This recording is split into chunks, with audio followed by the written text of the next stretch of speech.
Welcome to the December 15th Select Board meeting. Please join us in the Pledge of Allegiance. I pledge allegiance to the flag of the United States of America and to the republic for which it stands, one nation, under God, indivisible, with liberty and justice for all. Thank you for being here. This meeting is being conducted by Zoom. If anyone has any questions, please put them in the Q&A with your name and your address. Sean will keep an eye on those and will let us know as we go along. This meeting is being recorded and broadcast on local cable access and will be available upon demand after. We have Jen Stacy, myself, Dottie Fulgenetti, Craig Barger, and Jamie Stebbins is remotely Zooming in from his work travels, and Select Board member Mark Lamb is not available to join us tonight. We have the Town Administrator Connor Reed, Assistant Town Administrator Sean Dugan, and Executive Assistant Elizabeth Hegg. So we are ready to jump into it with the first item on the agenda, which is announcements and proclamations. For annual service recognition for retiring department employees over 15 years of service or greater. We've had quite a few retirees this year. We want to acknowledge the long service of numerous employees who have each served the community for 15 years or more and left service in the calendar year 2025. As is the board's tradition, each individual listed has received a plaque commemorating their long service and thanking them for their contribution to Easton. Many of the employees have already been presented their plaque at the time of their retirement. But the board would like to read one of the letters that we'll be sending to all the retirees, so I will do that. So it recognizes the person, dear retiree, at our meeting held on Monday, December 15th, 2025, the Select Board of Easton recognized your commitment and dedicated service to the community and voted to publicly acknowledge the plaque commemorating your years of service, which was previously presented to you when you retired earlier this year. It's with great pleasure that we write this letter to thank you for your years of service with the Town of Easton, serving, and then it's the department name. Your long tenure was an exceptional public service to this community. We wish you the very best in your retirement. On behalf of the Town of Easton, Select Board Chair Dottie Fulgenetti, Craig Barger, Select Board Vice Chair, Mark Lamb, Select Board Member, Jamie Stebbins, Select Board Member, Jennifer Stacy, Select Board Member, and Connor Reed, Town Administrator. So the retirees are Lawrence Bly, Captain of the Fire Department, 38 years of service. Stephanie Danielson, Director of Planning and Economic Development, 18 years of service. John Zialo, Captain of the Fire Department, 17 years of service. Karen Gallo, Office Assistant, Department of Public Works, 21 years of service. And Darren Mangot, Detective Sergeant of the Police Department, 24 years of service. So congratulations to all of them. And what this tells me is that Easton is a great place to work because people stay here for a really long time. So we're really pleased to congratulate them on their retirements or service moves. Anyone have any comments or questions? All right. You said it well, thank you. The second item we have on the agenda is licenses and permits. So this time of year, we do annual license renewals for 2026. Sean is the mastermind behind that, and Elizabeth. Sean, do you have anything that you want to mention about this? Nope, just that I guess we typically go through and talk about licenses by class. So I'll just mention we have many licensees, close to 140, but this is for annual renewals for auto dealer class 1, which is new cars, auto dealer class 2, which is secondhand vehicles, billiards permit, club all alcohol, common vitular, entertainment, jukebox and electronic game, package store all alcohol, package store wine and malt, restaurant all alcohol, restaurant wine and malt, and vehicle for hire. And I recommend that the board vote to approve these as a slate contingent upon their sign off from town departments and any outstanding bills and fees paid by the licensee where applicable. Okay. Any comments or questions on these? Just out of curiosity, are we seeing the numbers of licenses go up year over year as businesses? It stays pretty stable. Stays pretty flat? Okay. Yeah, it'll fluctuate here and there a little bit, but it's never so drastically higher from one year to the other, at least in the 3 years that I've been here. All right. Craig, if you want to make a motion. I move to approve the annual license renewals 2026, dependent upon any fees or whatever needs to be taken care of. So that will be to approve the slate, As a slate, yes. okay? Second. So that's Bodger and Stacy. We'll do a roll call vote on that. I'll start with you, Jamie. Stebbins Slate. Stacy Slate. Full Janetti slate. Roger slate. All right, terrific. On to item 3.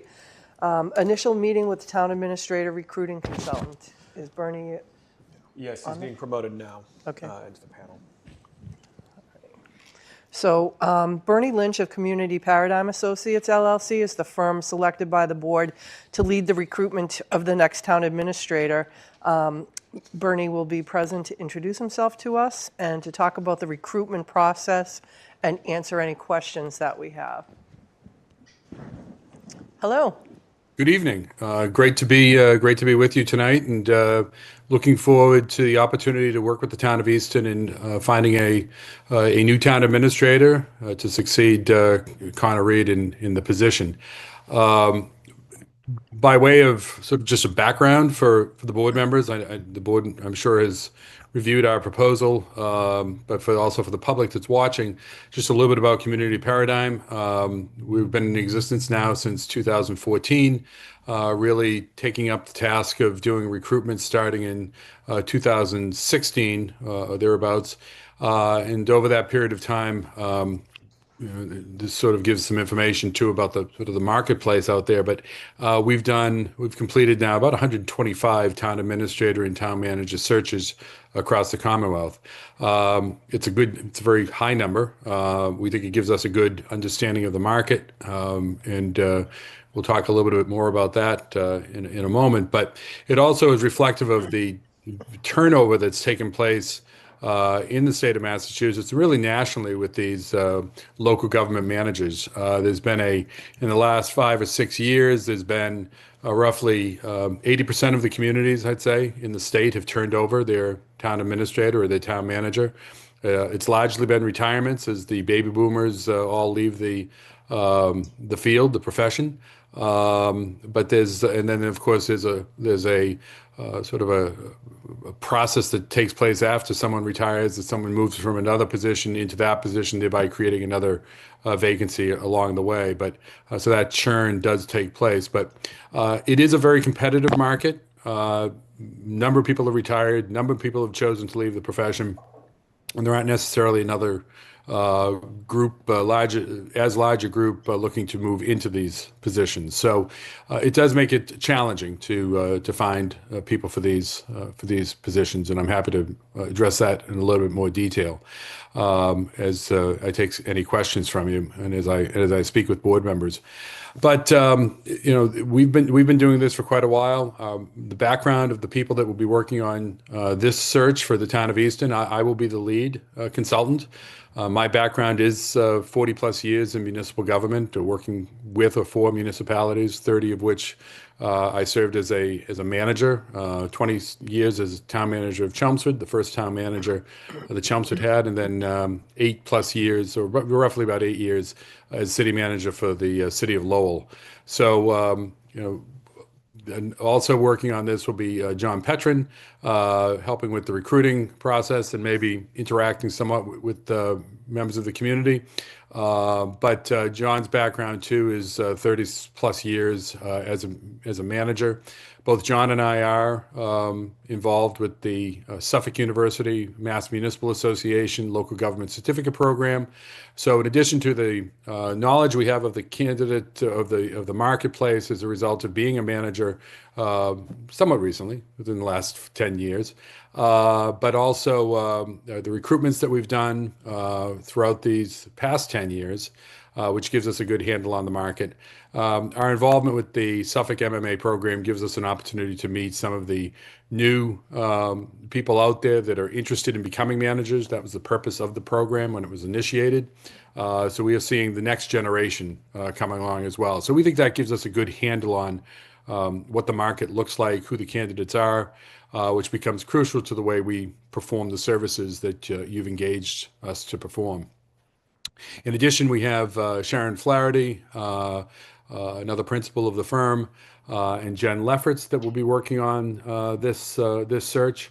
Both come from a background in journalism, We find that the skill set of the journalists that come in to help us do the research on the community, interview people, do the background, help us with the background checks, reference checks, and also prepare all of the marketing materials that we utilize to bring people into the to this position.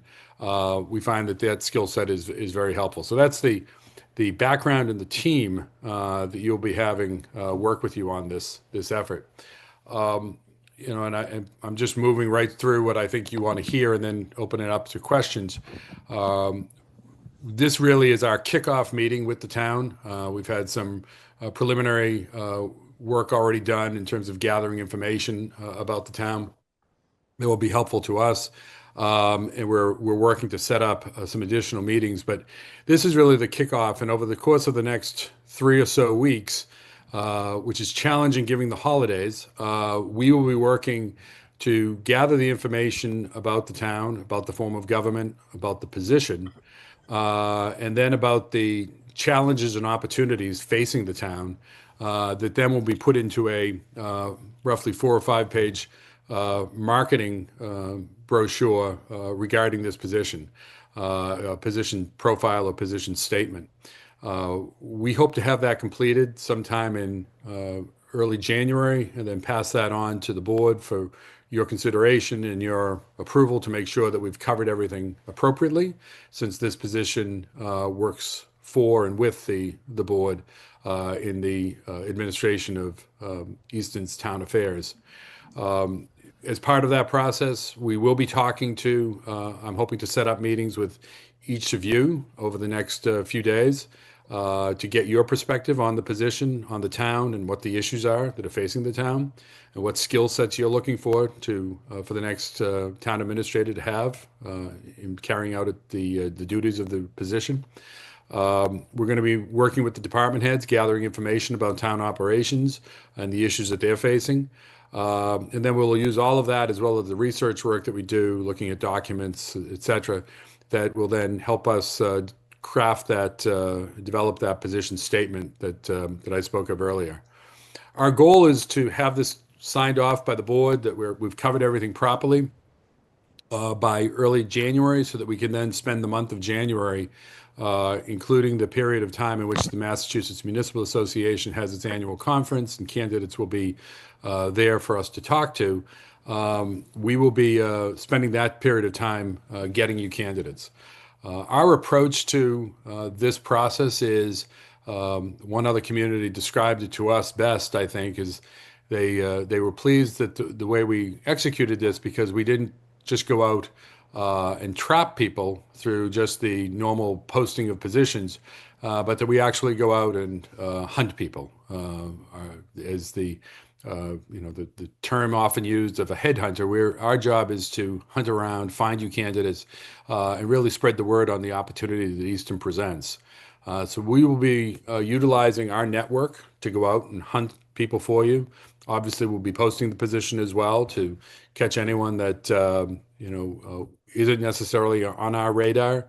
But we are familiar with a number of people that may be interested in this position, and we're already been in conversation with a number of those people, and hope to be doing quite a bit more of that once we have a better handle of what exactly the town is looking for, based upon the feedback that we receive. Following the recruitment, we're hoping to get somewhere between 20 and 30 applicants for the position that will be applying in confidence to us and to the screening committee that you'll be organizing and appointing. We'll spend February working with the screening committee in selecting candidates for interviews, interviewing those candidates, and then following up with that to do the gathering of additional information by conversations that we have with the references of these candidates, so that we can present to the board in late February or early March, and hopefully have you meet and make a selection sometime in the first 2 weeks of March. So that's the time frame, the steps, the process that we'll be utilizing, as well as a little bit of background about about me and about the firm. Happy to take any questions that you might have. Again, I've already been in communication with Sean regarding getting contact information for each of you so that I can reach out and set up some time to talk over the next few days. That's my presentation. Thanks, Bernie. I'm going to start with Jamie because he's the furthest away. So, Jamie, do you have any comments or questions? Bernie, nice to virtually meet you here tonight. And I just want to ask you, from your experience, is the timing, granted the holidays won't make it easy for the first phase of this, but otherwise, do you like the timing coming into the MMA's annual meeting and general recruiting? I do. I think the holidays do create a challenge, but certainly one that we think we can overcome. I don't think it would be foolhardy to try to do recruiting during this period of time. So this times out well in terms of assembling information and getting all of that put together so that we can really do the recruiting in tandem with the MMA annual conference. There's really these positions. It's unlike the positions in school departments or school superintendents. Manager positions don't necessarily open up at certain points of the year. There's an argument to having it really done at any time during the year. So I think that that will not be a problem for us. Great, thank you, and I look forward to speaking with you. Great, thank you. Jen? Hi, Bernie. Nice to meet you. Nice to meet you. Really, impressive background, and the metric I was most excited about was the fact that you have a strong retention rate for the folks that you've placed in those roles. So that's fantastic. My only question, I'm just curious, with so much movement in this profession, what's the kind of mix of folks you're seeing who are applying for these roles nowadays? Are we talking seasoned professionals who've had years of experience, or folks shifting into town management roles, or what kind of just a flair? What professions are they coming from if they're moving into it? Yeah, that's a great question. It's a mix. I said we'd get 20 to 30, and it really varies. We've had communities, very large communities close to Boston, that we've only gotten 13 to 19 candidates that have applied. Brookline had 13, Arlington had 19. More recently, we've been more in between 20 to 30. So I think that's probably where we'll be with Easton. Some of those people, generally we look at it and say a third of the people won't be qualified. They'll come with backgrounds that really don't match up, but they see a position, they're currently looking for something, and they'll put in for it. We're not opposed to having people coming out of the private sector. We just think have municipal experience or municipal knowledge is crucial. The preferred candidate, probably based upon my assumptions of the way most communities operate, is to have someone that's been a municipal manager. But you'll have people that are coming out of the private sector, some of which may have some good municipal knowledge, and they may apply. There'll be another group of people who perhaps are in municipal government. These are generally the tier 2 candidates that we see that have some municipal experience, maybe as a department head, maybe as an assistant. Most assistants really move up into tier 1, but if it's a brand new assistant somewhere, maybe that would be someone that we'd look at as a tier 2. And then the tier 1s, again, roughly a third, maybe a little bit less, will be the people that we're hoping will be the seasoned managers. I think we will have 3, 4, 5 of those that will be applying for your position, the position you have available. They will be people, in all likelihood, who have anywhere from 5 to 10 years, hopefully. I don't think we'll have anyone that has much more than that in terms of experience. But you never know. There may be people coming from out of state that might be interested in the position. What we've been encouraging communities to do, though, is to be willing to look at candidates that maybe just at a senior department head level. The market is such now that it's somewhat reminiscent of the way things were back in the, and I hate to date myself like this, but like they were back in the 1980s, early 1990s, where many communities didn't yet have the positions of professional management positions in local government. And communities recognizing the value of these positions made the decision to create positions of this sort. But then they had to look for people that didn't necessarily have, because there wasn't a field of candidates to do that, they had to look at finance people, finance directors, planners, community development directors, DPW directors, people that had those types of backgrounds. Traditionally, DPW directors were the first, and engineers were the first municipal managers in the profession back in the early 20th century. There are communities here in Massachusetts that only recently have moved away from that type of background in appointing positions. So I guess the long answer to your, which should have been a shorter answer to your good question, was that we're seeing a mix of people, but we think that municipal knowledge is crucial. The skill sets that you're looking for, the attributes that you're looking for, work style attributes, decision-making attributes are crucial. But really, the municipal knowledge is very helpful. Thank you. Bernie, it's Craig Barger. It's nice to meet you. Nice to meet you. And I have a couple of questions. You talked about your Suffolk program. Are most of Yes. those students seasoned professionals, or who is that group of people that you see at Suffolk? Yeah, it's interesting. It's really a mix. We have at this point in time, I believe it's close to 500 people have gone through the program over the last 11 or 12 years. Run 2 a year. It's the way the program works is that there are several different programs that are built out of that partnership between the two organizations. But the big one is the local government certificate program, which offers 5 graduate level courses, four of which can be put towards a master's degree in public administration. It takes place over a 9-month period with a total of 25 classes, 5 per course, and they're full day classes. So therefore, you get up to the necessary number of hours of instruction. The people we're seeing go through that really run the gamut. We have people that are in lower level administrative positions that communities have chosen to send them to this program. We have new town administrators that have decided that they need to fill this gap in their knowledge of municipal operations and municipal leadership, and perhaps are interested in going on to get a graduate degree in public administration. But I would say by and large, the most are senior level department heads. We have the major department heads of many communities that go through this program. So DPW directors, police chiefs, fire chiefs, planners, those types of library directors that have chosen to go through this program. And I would say that out of every cohort, every class, it's the same class that goes through the whole program, which is 25.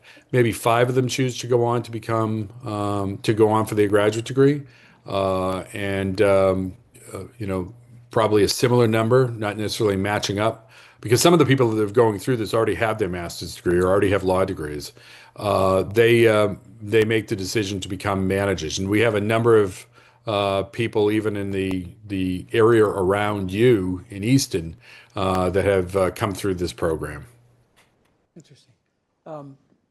Did I understand you correctly that you're already sort of hunting candidates at this point? Yes, we are. Describe for me when you say hunting candidates. I mean, are you approaching people who are currently in positions that you think might be interested in taking the job, or what? Yes, obviously this is early stages. So we've had conversations now with I think it's 4 people that have been town administrators or town managers here in the Commonwealth.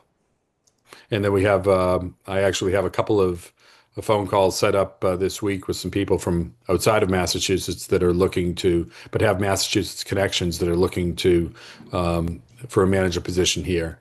So I'll be talking to them as well. Excellent. Okay. I look forward to asking you more questions when we meet face to face. Sure, absolutely. So thank you for being here, Bernie. Your firm has an excellent reputation, which Thank you. came through in your proposal. Lots of deep pool of candidates in and outside of the Commonwealth. This, a change like this in our executive leadership can be a little bit nerve-wracking and uncertain. So it's really important that we chose unanimously to work with a firm that's got such expertise. And just after briefly speaking with you, I feel really confident that we're going to be able to come up with a good candidate, that you're going to guide us through the process. And I think the timing is really great. Actually, the MMA conference is going to be, I think, a really good opportunity. And you're very familiar with Easton, so I think we have a lot of good things going for us. And Easton is a good community. We're a stable community, amazing department heads and staff. So I think we're a very attractive place for people that might want to come and work here.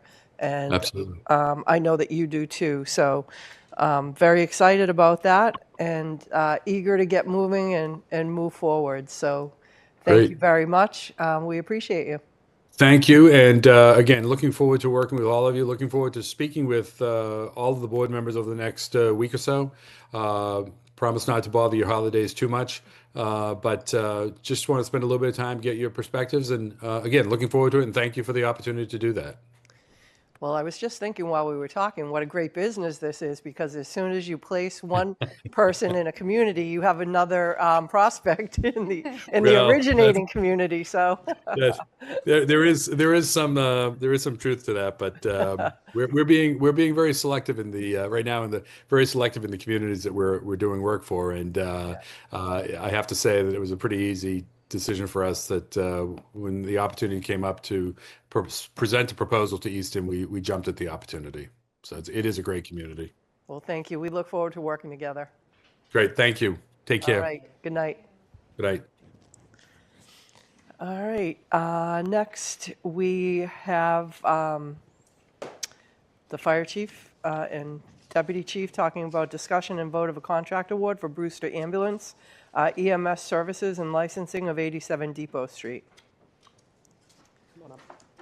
Dottie from the board's information while the chief and deputy set up. Just want to point the board to, in your packet, there's a copy of the Brewster Ambulance Service contract. It's a 3-year contract to provide 2 dedicated ALS ambulances to Easton. Exhibit A included in the contract provides more detail, but the chief and deputy will review from the board and the public as far as what this will look like on a day-to-day basis. The agreement's been reviewed and approved as formed by legal counsel, has been developed collaboratively with the fire department, union representation, and town leadership. And if approved, service will begin on February 1st. So,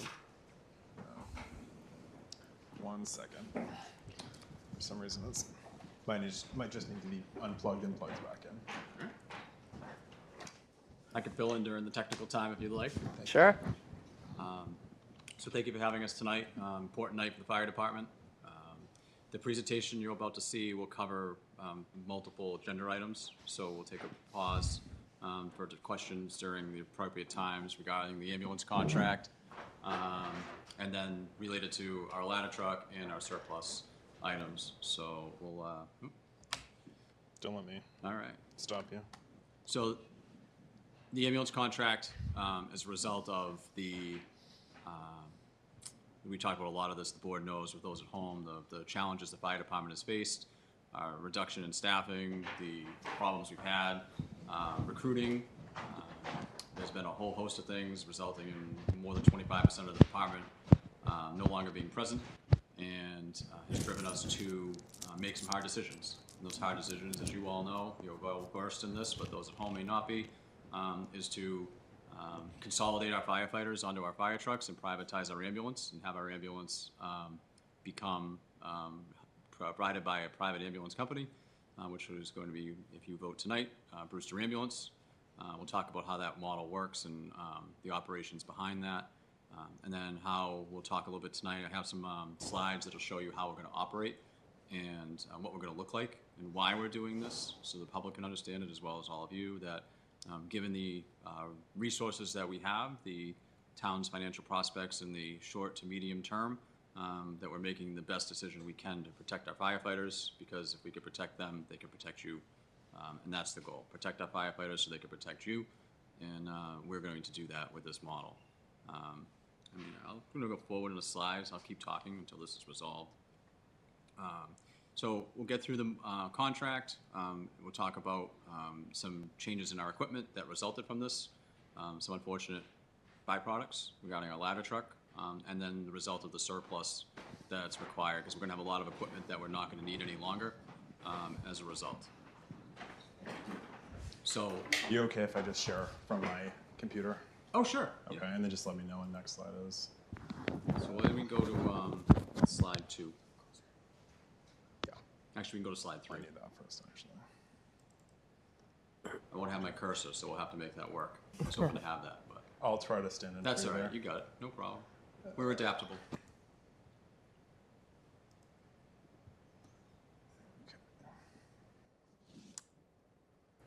Technology is a wonderful thing. It's wonderful when it works. It's Murphy's Law, right? So, Brewster Ambulance is going to come to Easton. That's going to start February 1st. So we originally were targeting a little bit later, but we have since lost. Here we are. I'll let it get to the slide so we can follow along. All right, so you can go one more slide. Perfect. All right, so we're in sync. So a lot of time went into what's before you tonight. There were groups from the deputy and I to all of you, Connor, Wendy, the union, the state union. There's been a whole lot of work and time that's gone into this. I would like to recognize all of your efforts. The deputy who's been here all along doing spreadsheets and endless work, and it's been appreciated. And the local union and the state union. They've been good partners in this. It's been a very, for those who don't understand what's happening, this is a monumental shift. This is nothing, there's nothing normal about this, what's about to happen. This is unheard of for decades in this area. It has not happened. We're basically having to reinvent the wheel doing this. And credit to the firefighters, the union, the leadership of those who stepped up and understood everything that's going on. The severity of what's going on, took a real involved look at the town's finances to understand it, and made rational decisions to help guide the process. And we took the town, to its credit, with all of you, took the steps needed to protect our firefighters through some mechanisms in the contract and staffing and some assurances to make sure that as we go into this model, it's protected. And I think both sides recognize that, and why we're here tonight having this discussion, and it's not a large battle between sides. Everybody understands the situation, and it's been a very transparent process. So Brewster Ambulance, they'll come in. They're going to house 2, so advanced life support. I'll use ALS a lot tonight. There's going to be a lot of terminology, so if I don't reference what it is, somebody grab me and catch me. ALS, that's basically your paramedics. They have the IVs. They have their all the tools, the medications, the narcotics. That's what we want. We want ALS in town. That's what we have now. We have 2 ambulances now, staffed 24 hours a day. We're going to continue to have that. They're going to provide a paramedic and a basic EMT, which will make that an ALS ambulance. They're going to have that at our Station 2. In the very beginning, from February to May, they're going to stay at the existing stations where the firefighters are, one of which is the Depot Street Station 2. And then once we move into our substation by Hilliard's on Main Street, we'll have the private ambulances, completely both of them, be housed at Station 2. That'll be their spot. So as part of that works together, this contract is of no cost to Easton. The private ambulance, Brewster Ambulance, I get the habit of saying that, Brewster Ambulance will be using their billing fees to pay for what they're doing. In addition, they're going to provide $60,000 a year to Easton as a licensing fee for using Station 2. It's a benefit to them in the sense that it's hard to find a building in town where they can house their ambulances that's ready to have vehicle storage inside with heat and living quarters for their staff and having it all outfitted and be able to have station alerting and all these pieces. Whereas Station 2, because we're building the new stations, is available. And we were tasked with finding a new home for, a new use for Station 2, and well, we didn't know this was going to be it when the building project started, but it does work. And I think it will work very well. It puts the 2 ambulances at a point in town where it can cross town very quickly with the roads that are right there. And then we're going to be positioned more outlying so that we can get to the other parts of town, and we'll have a very tiered system, which we'll talk about tonight. So we can go to the next slide. So we talked a little bit about how each ambulance we staff with a paramedic and a basic, so they'll have that paramedic level. So we currently staff with 2 paramedics. We're fortunate to have that. That's not common. Even the fire departments around us aren't doing that anymore. So what we're going to do is kind of do a hybrid system, which I think will work really well, is that if the private ambulance has a high level call and they require a second medic or a driver, we're going to provide that to them. And then they'll work out a way of taking care of that, making sure our staff can go over there, and from compensation and all these other pieces where we're taken care of, and Brewster has made us whole by doing that. So it's kind of a symbiotic relationship. We don't just turn our back on our residents and say, oh, too bad, you're too severe of a call, or they're going to have to go without enough help. That's not going to happen. We're going to make sure that they have that, and then our EMS levels are staffed in the high level that they are now. We're going to keep having that. So what we're also going to do, and I'm very proud of this, and the deputies as well, is that a lot of towns that do this don't have paramedics on their fire engines. Because we're doing this kind of backwards, going to it versus going away from it, we have paramedics, and we have the equipment to be paramedics. So it only makes sense to make our fire engines actual non-transporting ambulances. They'll be licensed at the ALS level to provide care, and often we'll get to calls first ahead of the ambulance, depending on where it is in town, and we'll be able to provide that care immediately. And there's no delay. People will be like, well, what if the ambulance is 3 minutes behind the fire engine? We're required to do our work in a home, which is start the IVs, do the EKG, check your heart. We have to do that inside. That's the rules. We have to do it that way. So by the time we get there a few minutes before the ambulance, start doing that care. Even if the ambulance was coming from a different direction, it happens now all the time when we're at the hospital coming back to town. There's no loss of care there. There's no delay. Basically, we just got a more patient, more package ready to go when the ambulance gets there. And there are times the ambulance might beat us there, and we'll have that relationship. We can go to the next slide. I have to go to the next slide, too. I'll catch up by the end of this. The other things Brewster's going to be doing for us is going to be providing us our EMS training. So we currently do that in-house. With this dynamic shift, we're going to change. We're not going to have as many training positions internally to do that training. Brewster's going to provide that to us as part of their no-cost contract. So we'll have that. So CPR, our advanced care training that we have to go through, any of the every 2 years we have to go through a recertification cycle. All of that's going to be provided no cost. They're going to be replacing our medical supplies. So as we use them on our trucks there, if we use a certain type of medical supply, when Brewster gets there, they would replace that for us, so we can go get it at the Station 2. So we'll be made whole there. And then again, Brewster wants to be a partner with us. They've been very upfront. They've been a lot of communication with us over the last couple months. We appreciate that. Mark Brewster, who may be watching this tonight, we appreciate the work that Brewster did, and has the communication is key. That's been where it's at. They've been just a good partner, trying to understand us, learn us. They did a good job with that. I think it showed through what they're going to be providing us. I have a comfort level that they really understand what we're looking for and how we operate. So they want to be a community partner. They want to be involved in things like when we get back to our open house, which will probably be when we open in the new station, which we anticipate our first one, next one. We'd like to bring something like that back. Be partners with that with us. And then for those who don't know, we have an MIH program, which is Mobile Integrated Healthcare, which is the attempt to help people with their needs before they have to call 911, prevent the need to call 911. They have an established program that they use all over, and they want to try to integrate and work with us as we, let's get started first with the ambulances and then make that like a stage 2, step 2, and see if we can try to reinvent ourselves in that MIH, because we're kind of losing that now. That's what's happening. We're losing our MIH program as part of the cuts. As a result of the override failure and everything, we had to stop that. So we're going to try to maintain some semblance of that, maybe build it up through a partnership with Brewster, which I think is a nice touch. They actually brought it up because they did research on us and knew about it and wanted to work with us on it, so we appreciate that. And we'll go to the next slide. So in the end, to summarize the contract portion of this presentation, given the financials of the town, the limitations we have, the staffing and everything, this is the best path forward for our firefighters and our residents. We think it's going to best protect our firefighters. It's going to put more industry standard style staffing on our trucks, which is we want 4. We're going to get there with at least one of them, and one of the other one's going to be close. We're going to have better command staffing with our officers and 4 lieutenants that we're adding. Not new people, but we're changing ranks on people to establish their role as command. So we're going to make this, it's unfortunate that we got to this, but we're going to make this a really professional fire model with a really robust ALS paramedic addition to go with our private ambulance service. So I think the town's going to really see some positivity come out of a really negative situation. We're really trying to make the most of it. We are going to be involved fully through the contract. The contract calls out, an example is the fire chief, who happens to be me today, probably for a while, that will has the final say in who can work here and who can't.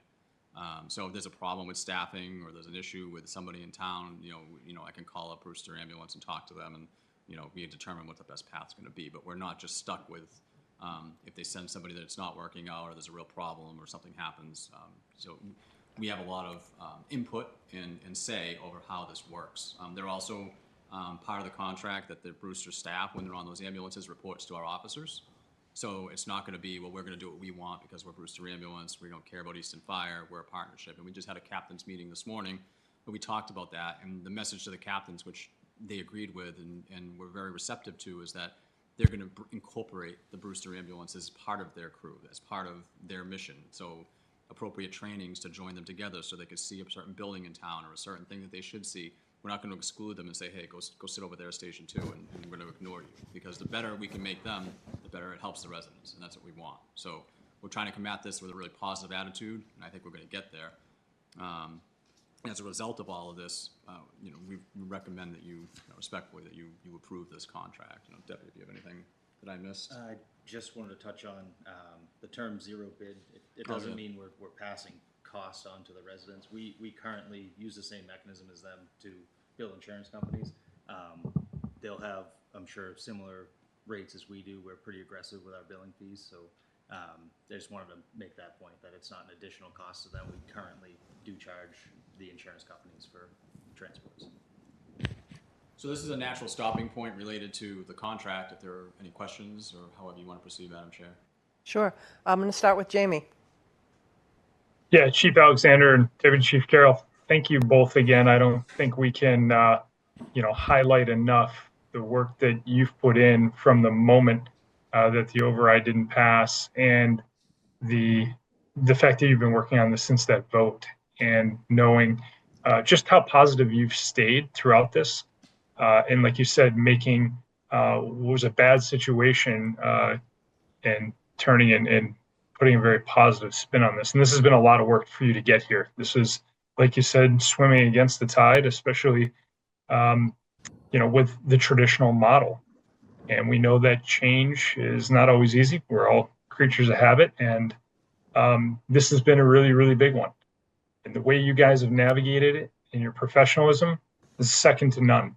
I couldn't be more proud of both of your leadership and the team that you continue to put together, and what you're doing and the way you look out for your firefighters, because they too recognize this as a necessary step.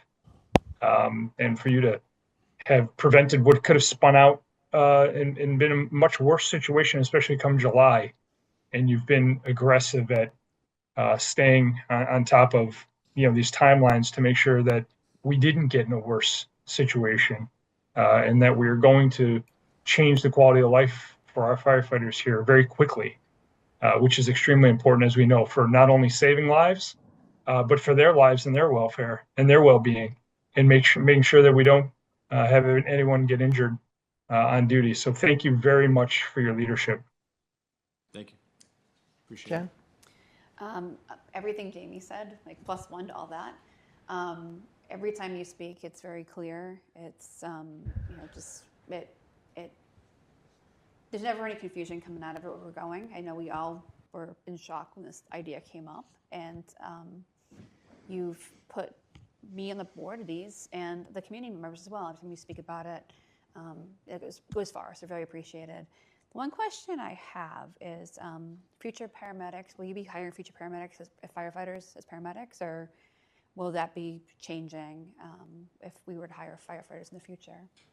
Our goal is to continue to hire paramedics. Okay. I think that there's a value for that. I think that it not only protects our residents better in our response model, but it also insulates us for change.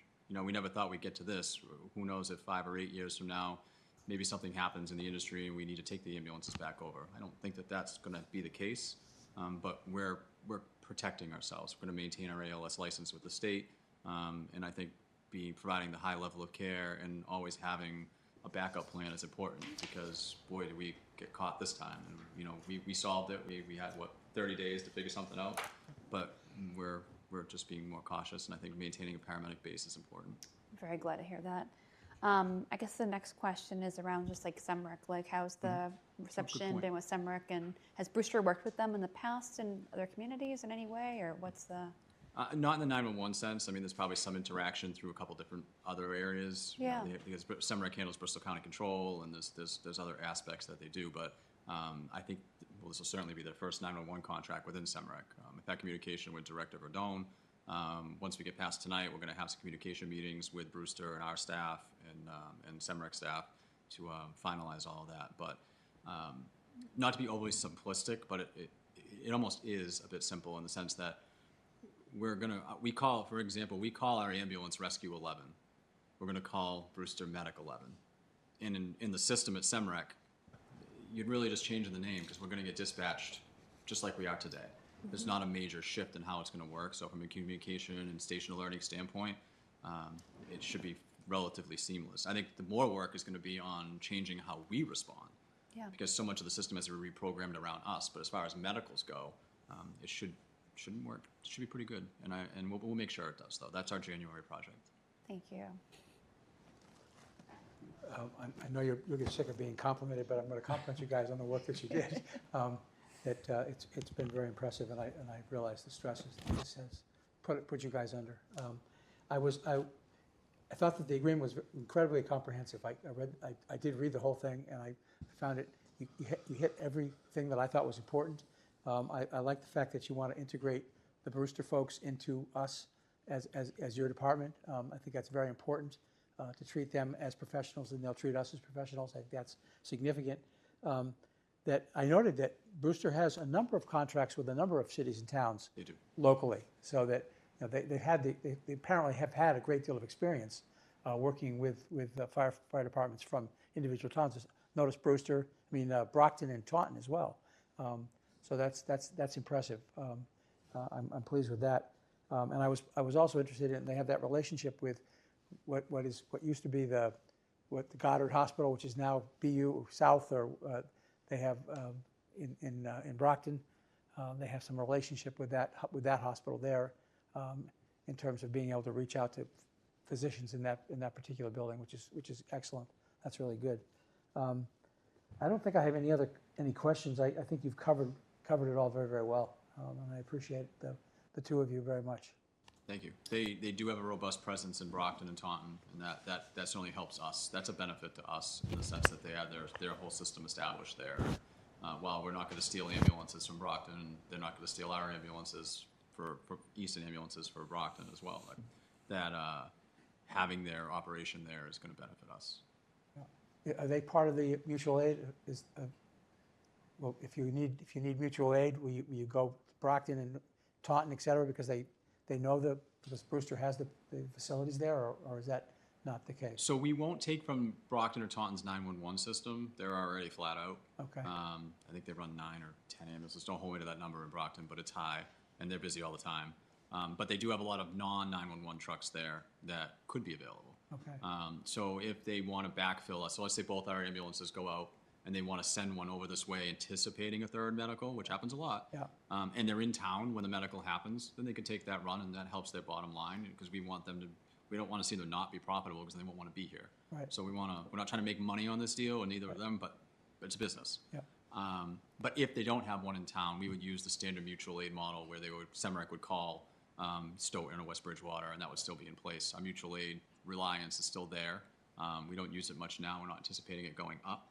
And then those 2 Brewster ambulances will be available to our surrounding community partners as well if they need us. So if they call, it would be activated the same way they do today. They would contact SEMREC, and they would be dispatched, and they would get our Medic 11 or Medic 12 from Brewster to go to whatever town needs us.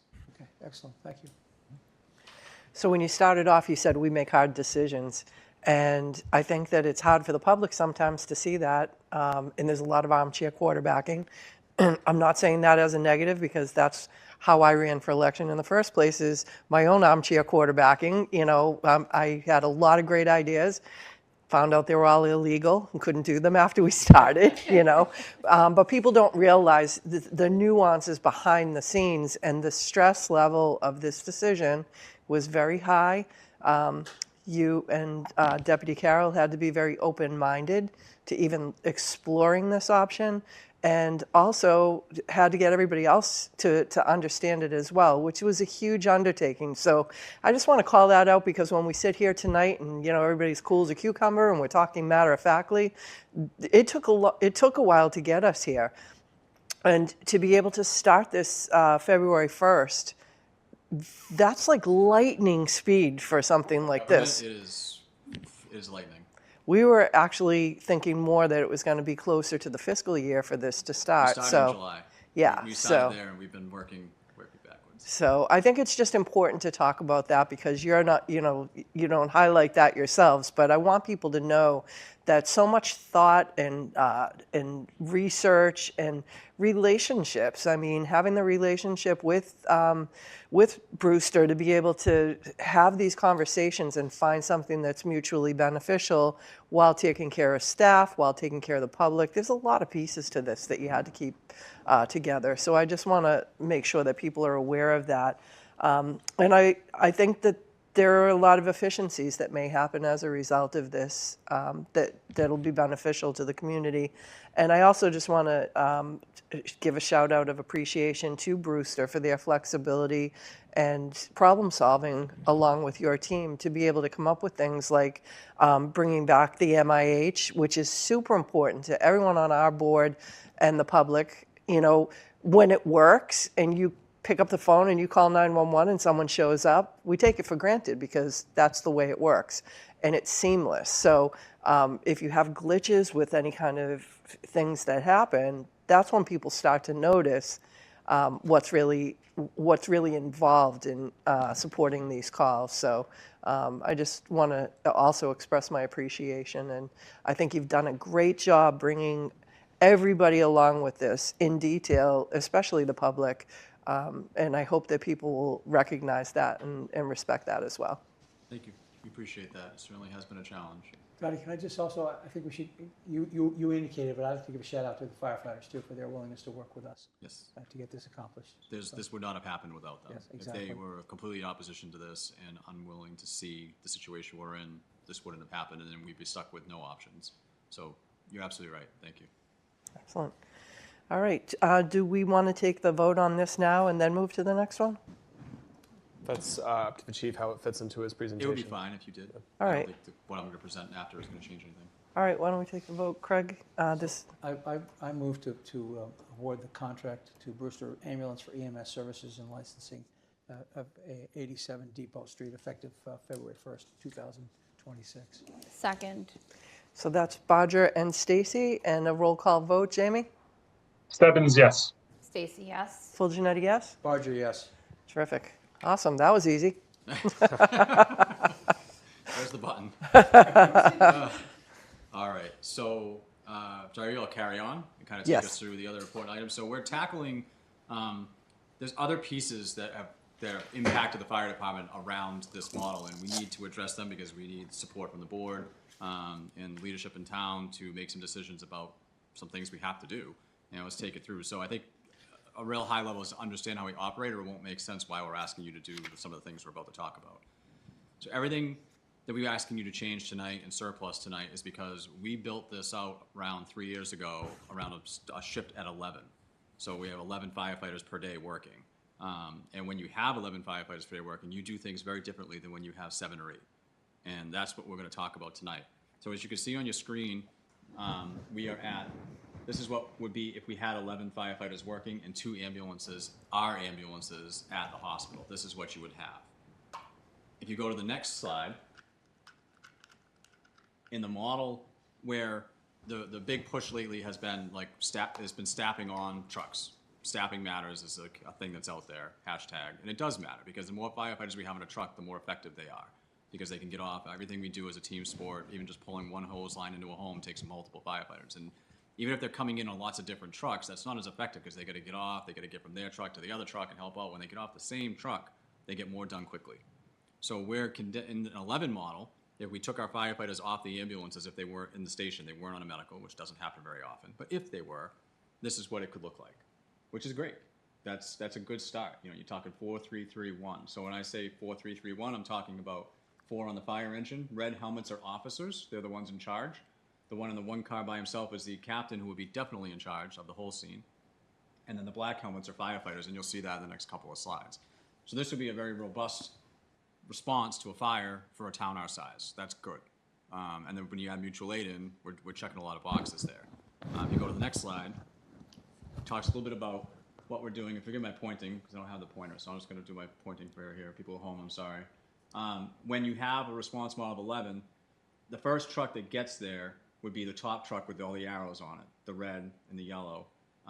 The second truck that gets there, fire engine, I should say, would go to the fire hydrant and potentially lay a line, a hose line from the fire hydrant to the first truck, right? They need hydrant water to keep fighting the fire. The water tank has a limited amount of water. So we have that in this 11 model. And we have a ladder truck that's staffed, so it can pull in front of the house. It can either use its ladders, it can make a rescue, it can help with a hose line if it has to, we can spray water out of the top of the ladder if it's a really big fire. Lots of options there. And then our incident commander is in the car, making sure everybody's safe. So this is an ideal scenario. We like that. But unfortunately, we didn't stay at that. And that's what we'll get to. So when you get to the next slide. It's slow. That's okay. Yep. I'm with you. So the next slide is what we look like today. So we've lost so many firefighters. We can't hire them. People won't come here because they don't know if they're going to have a job. We're left with 8, and we're struggling to get 8. Sometimes we had to drop to 7 a couple times now, and that's not a good scenario. Because when you have 7 or 8, and 4 of them are at the hospital, which happens all the time, you're left with 4 firefighters on 2 trucks, you don't have a command car, and you don't have a ladder truck. Which means you've got 2 firefighters trying to go do, if you go to the next slide, this is what it would look like. I put the line up to show you there's a wall there. They're at the hospital. They can't come help you. Not easily anyways. And you've got your 4 firefighters. The fire truck on the bottom would normally lay the hydrant line, but they can't because they're needed at the scene right away because you can't do anything with 2 firefighters at a fire. It doesn't work. So they basically drive their second fire engine there to park it and get out and run over to the other truck to help pull a hose line off to go make a rescue with a ladder to do what they got to do. This is not ideal. You're not going to save somebody in a home. Anybody who watched what happened in Fall River, how they were trying to make those rescues and how many firefighters it took to just get one person out of a window. And we're talking 4, 5, 6 firefighters to get one person out of a window. That could be that's real. And this is putting our firefighters in a situation that's just untenable. You know, the fact that we've been doing it for as long as we have is a tribute to the firefighters, honestly. But we're burning them out, and we can't keep doing that. It's not safe. So if we go to the next slide. So this is if we go into the privatization model now. So the private model with Brewster is our 7 or 8 firefighters. So 7's the minimum we'll have, and 8 is if everybody's working. We're going to talk about 8 in the future slides, but I wanted to point that out. And you can go to one more slide. So we're going to use the 8. So when you see the 8, you'll see 4 on the ladder truck, because that one will be the most labor-intensive truck in the way we're going to run. And then 3 on the engine, and then 1 in the car. And you see there's a red helmet on each one. So each truck in the overall scene has proper command, which is very important. Any of the firefighter fatalities and stuff, one of the always things you read in the NIOSH reports about after action is lack of command limitations, things like that. We're addressing that in a positive way. So you'll see that even though there are 4 private ambulance Brewster people working those 2 ambulances, but our staff is still higher than it was in the previous slide at the fire, even though our ambulances are at the hospital. That's why this works in our current situation. So if you go to the next slide. So what happens in this model here is because we have an extra person on the fire engine up top, they can stop at the fire hydrant and wrap the hose, and that fire engine can lay its own line into the fire. We don't have that when there's only 2 in the fire truck. Additionally, when the ladder truck comes, they have an option to do all sorts of work. They can be another fire engine, because we're going to talk about why that's important. A ladder truck that could serve as a fire engine, and we'll see that in future slides, is called a quint. So a quint is a ladder truck that's a fire engine. So there's your trivia term for the night, a quint. We interchange ladder trucks, so you may hear me do that a lot tonight. When I'm referencing the new ladder truck, I'm talking about a quint. But the ladder truck that we'll need going forward has to be able to do all of the tasks of a fire engine and a ladder truck. And there's some very important pieces there. So I want you to look at the fact that hydrant spacing is around 500 feet in town, which is perfect. That's nothing wrong with that. There are a couple of areas where it's longer, but that's in kind of the outlying areas, the end of some water mains. You see that like Chestnut Street has one, for instance. We can work with it. We have enough hose in our truck to deal with that, as long as the truck gets there. And we have that. So when you have spacing like that, the distances to hydrants, each truck has to be able to handle those spans. So if the ladder truck has to lay that hose to supply that water, the ladder truck has to have enough hose to do it. It has to have 500, 800, 1,000 feet of hose to make that connection from the hydrant to the fire. If it doesn't, the truck doesn't serve its purpose as an engine. And you'll see that coming up. So in this scenario, everyone's working. This is how it goes. And the point at the top is that in a new private scenario with Brewster, fire engine can't just be a fire engine, a ladder truck just can't be a ladder truck. They both have to be able to do both roles. And that's the only way this works. So you want to go to the next slide? So in this scenario, which is going to take us into our ladder truck discussion, the ladder truck's first. Now, that's okay. It's the other engine's coming from the other station and there could be a delay. Not a delay because they left the station late, but they're coming from the other side of town. That's what happens today. But today, a fire engine shows up from both sides and they can do their fire engine role and the ladder truck comes in from the ambulance crew if they're in. If the ambulance isn't in the station, there's no ladder truck. But that's all right with the current ladder truck, but not in the private model, and we'll see. Because if that ladder truck showed up and it didn't have enough hose to connect to the hydrant or enough hose to get to the fire, we wouldn't be able to extinguish the fire and we'd have to sit there and wait for the other fire engine to get there. And that's something we just can't do. We have to have a truck that can extinguish a fire or make a rescue or connect to the hydrant. It has to be able to do all the tasks. That's a quint. And we don't have one, and we'll talk about that. So you can go to the next slide. So what happened? So we have a brand new ladder truck. No denying it. It's sitting in our station. It's not going on runs right now because it's not situated to run as an all-purpose truck. 3 years ago, it was running that a nice 11 model we had, where it was staffed separately from the fire engines. It was designed to respond and be a ladder truck. It does have a pump on it, and we did that on purpose because our old ladder truck doesn't have a pump. So if you want to flow water out of the top of the ladder to spray water, you see those big fires where they spray all the water coming out of ladder trucks, you got to have a fire engine separate pump that to it. In this scenario, our new ladder truck has a pump so it can handle its own water supply, which helps let our firefighters do other tasks while the truck can pump its own water. It was never built to be a fire engine, though. It has very limited hose. It only has 300 feet of hydrant hose. That's just designed to connect it to another source of water that it needs to get to, not to be the main supply hose. That's just never what it was designed to do. We never would have done that back then. It only has 300 gallons of water. That's just a small tank just to kind of prime the system to let them do a little bit of work before a water supply is established. It's not enough to be that first engine there. Our fire engines have 750 or 1,000 gallons of water on them. Again, the new ladder truck, amazing piece of equipment in our old response model. It does amazing things. It's wonderful, and we'll talk about why that happened. But when you have a department that grew over 7 years, it would work in that model with the staff we had. But the reality is, and I like this point, in 9 months, we lost more people than we added in 9 years. It's unsustainable. We can't do it. And there's no way 3+ years ago we could have predicted we would be here tonight with you approving Brewster Ambulance as our ambulance company. It was unfathomable. It wasn't even thought of. So when we bought there were some people who talked about, I hear a lot of the rumors, so have you, that, short-sighted or wasteful. I disagree. I feel that we made the best decision for the town at the time with the knowledge that we had, and it would have been an amazing thing had we continued it. But I think we know our future for the next few years. We actually have that luxury that we didn't have 3 years ago.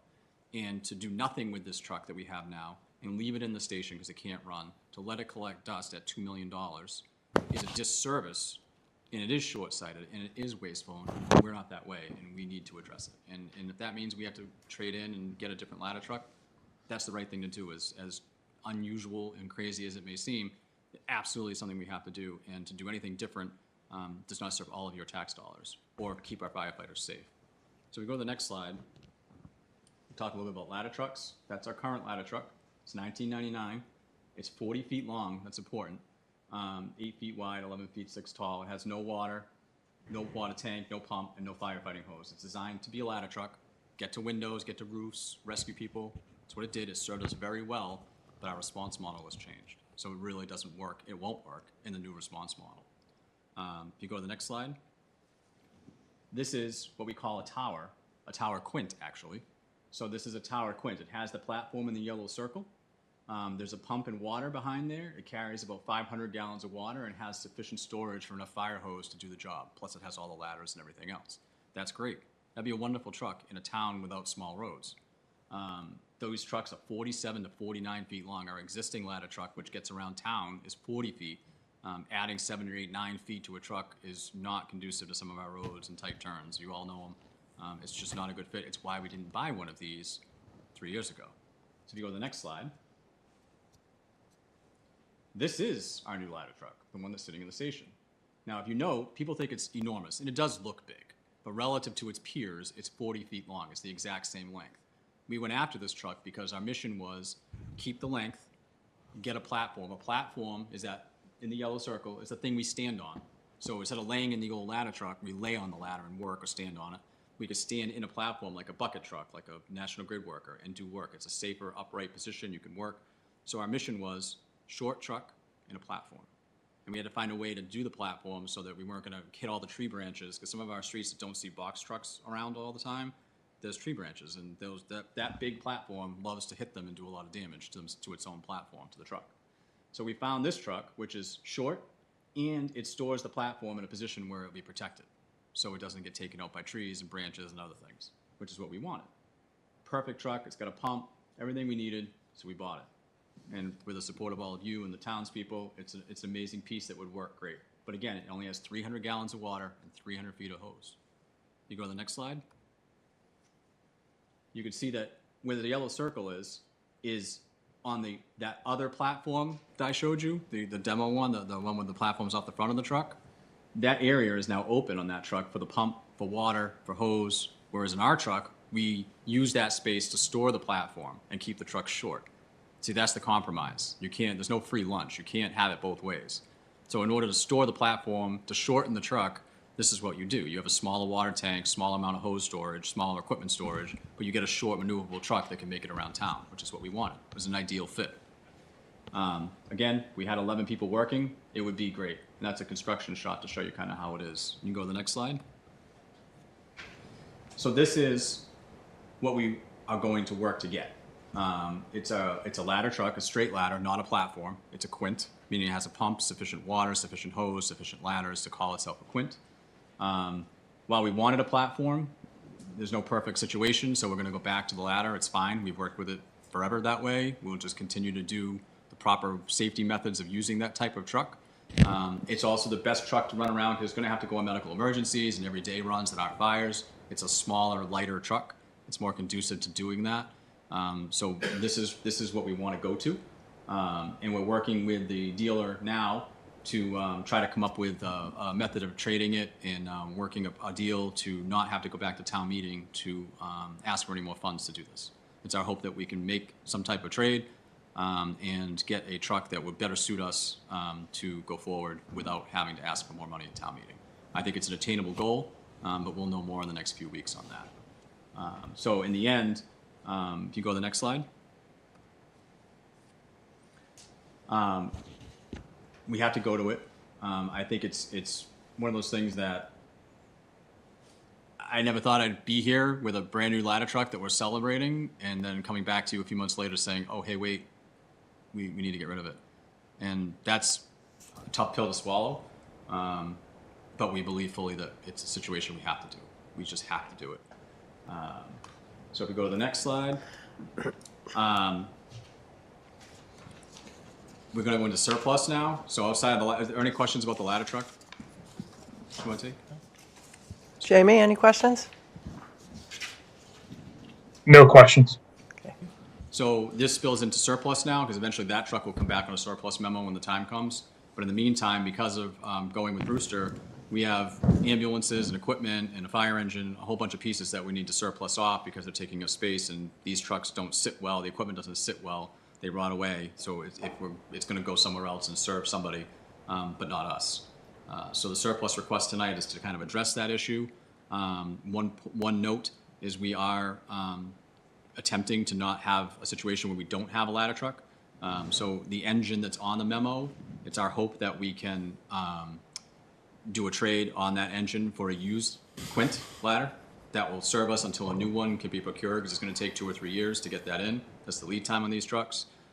So our hope is that soon after we have Brewster come into service, we will have a used ladder truck. When I say used, we're talking like early 2000s, but it will be tested and proper and serve us until we can get a new one, and go from there. And then another piece of this puzzle, I don't call it a silver lining because this is all still, it's raw that we're doing this, but it's that the fire department has very large capital needs, and when you reduce the ambulances, the amount of ambulances, equipment, cardiac monitors, the amount of fire engines in the fleet, capital goes down. Over the next 5 years, we're projecting a $1.2 million reduction in our capital requests as a result of that.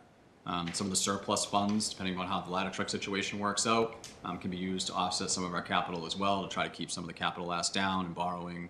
So there'll be a lot of good pieces there to help take care of that.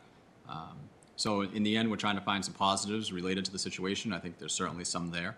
And that doesn't mean we're not going to buy another fire engine in a few years, because our engines, the ones we have, will age. But the fleet itself will be one less engine running front line, and we'll just have to run a different kind of ladder truck. But it'll be a robust model. I think it'll work. We're confident about it, or we wouldn't bring it here tonight. And with your support, we'll go forward and surplus these trucks and try to move the fire department forward. The next slide just has the list that's already in your memo. And then that is the conclusion of our presentation. So if there are any questions you may have. All right, I'll start with you, Jamie. Any questions?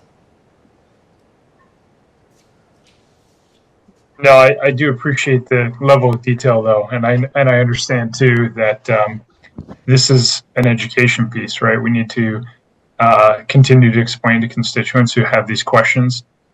These were completely unforeseen circumstances that we're in 3 years ago, when, as you mentioned, the lead time for these vehicles grew significantly, especially with COVID. A lot of those lead times got pushed out significantly, and so making these decisions now and putting us in a position to respond effectively, just as you've laid out, and you are the subject matter experts. And Chief Alexander, you've proven yourself for decades. And Chief Carroll, you've been around. I'm not trying to age either of you, but you bring a lot of experience to this and how to keep a community our size safe. And so I highly value your expertise. Thank you. Thanks, Jamie. I'd be lying if I didn't tell you that I hate it, but I hate that we're in this position, and I really appreciate that you're honest and open about it. And the reality is that you're right. If the equipment sits there and isn't used correctly, it's a true waste of money. So the tragedy is that we're in this situation, but you're being responsible and bringing decisions to us that are defensible and understandable. So thank you. I know it's a tough situation, but My peers have said, you're going to do what? And I think that, you can't be afraid of the consequences of these decisions if you believe in them, they're right. Like, the people are going to say what they're going to say, but in the end, our job is to protect everyone, and this is the right decision. I stand by it. You're in, like you said earlier, you're in new territory. That's in terms of having to think through kind of the business operational aspects of it all, but at the end of the day, like Jamie said, you both bring tremendous experience, and we have faith that you are leading us in the right direction, given the resources we have. So thank you. Thank you. I've heard your explanation of the ladder truck twice now, once at the budget subcommittee hearing, which was very helpful to the people that were sitting there, because they were completely unaware of the whole picture. And I appreciate that presentation. I appreciate it again tonight. The other questions I had was relative to the ambulances. The what if, does it make any sense to have a surplus ambulance available? God forbid something happens where mutual aid is not available, et cetera, or is that? So the cost of maintaining an ambulance and all the service agreements that have to go with it, and the licensing and everything that goes around actually keeping a transporting ambulance, it's burdensome in the sense that it doesn't fit the model. Mm-hmm. It's something that wouldn't run often, which isn't good for it. It's another piece of equipment to keep fully stocked and equipped and everything else that goes with that. They're very expensive testing and service requirements every year for an ambulance. We're going to drop all those off into it. If money was no object, sure, we could keep one, but in the same, the other side of that coin is that we wouldn't do this at all. We just stay with our own ambulances. So I think from a operations and financial standpoint, it doesn't make sense to keep any of them. But one thing that is important to note is we're not going to let our ambulance license go. We're going to maintain that. That's the biggest piece, because with our ambulance license kept at the ALS level, which is there's different tiers, we're going to keep the highest level. Let's say something does happen, to your point, like what do we do? By keeping that, we could buy a used ambulance tomorrow and license it with the state, which is quick, and put it on the road. Yeah. We could do that very quickly. But if we let the ambulance license go, this is the bigger piece, we'd have to go through a whole application period, review. It's a very lengthy process, so we never want to let that go, because that allows us to stand something up quickly if we had to. So we do have a plan B, or C even, but I think keeping any isn't a good option right now. Okay. The last question has to do with the cardiac monitors. Sure. You're getting rid of the ones that we currently have because you have a grant to purchase some new ones. Is that what I understand? Correct. Deputy Carroll was successful in writing a federal grant, which there's no irony that when we found out about it, we knew we were going to the privatization model, that we were getting cardiac monitors. So we kind of looked at each other and be like, all right, what do we do with a grant that we weren't sure about? And then we thought about it, and we said, well, we want to match the style of cardiac monitor that Brewster uses, which is a company called Zoll. Mm-hmm. Ours are not. They're through Stryker Physio Control, so they're not compatible. So by having the grant, it actually was fortuitous in the sense that we could surplus off the ones we have that we're not going to use anymore, and then buy with the grant 3 of the style that Brewster uses, so we could have compatibility right out the gate. So it'll work out, and there's no cost to. There's a match component, but we can absorb that in what we have, and the rest is absorbed by the federal government. So it's a win. And congratulations to the deputy; he's gotten a couple of these now. Say kudos to Deputy Carroll. Thank you, guys. Thank you. Well, I appreciate the thoughtful presentation. These are hard choices all across the board, and you've done a great job with them. Some other communities are going to be really lucky to be able to buy this surplus equipment because, as you said before, the lead time is very long, and there's always stations that are looking for this equipment. So it should be very successful, I would imagine. Our ambulances will be gone within 24 hours of actually putting them out there, that we don't need them anymore. I feel like I just saw that there's going to be a webinar. It might be through the MMA or something like that. That I was thinking, oh, do we have a deal for you? Like, a place that was looking for new fire service equipment. So, I just want to be clear also that this is problem solving at the deepest level across not just like one problem, but lots of problems, lots of challenges, and you're finding solutions for them. But this in no way fixes the problem that we have financially with the fire department. No. If you would indulge me one more minute, could we go back a few slides? So I'd like to just reinforce that point, if you don't mind. You keep going back to the diagrams.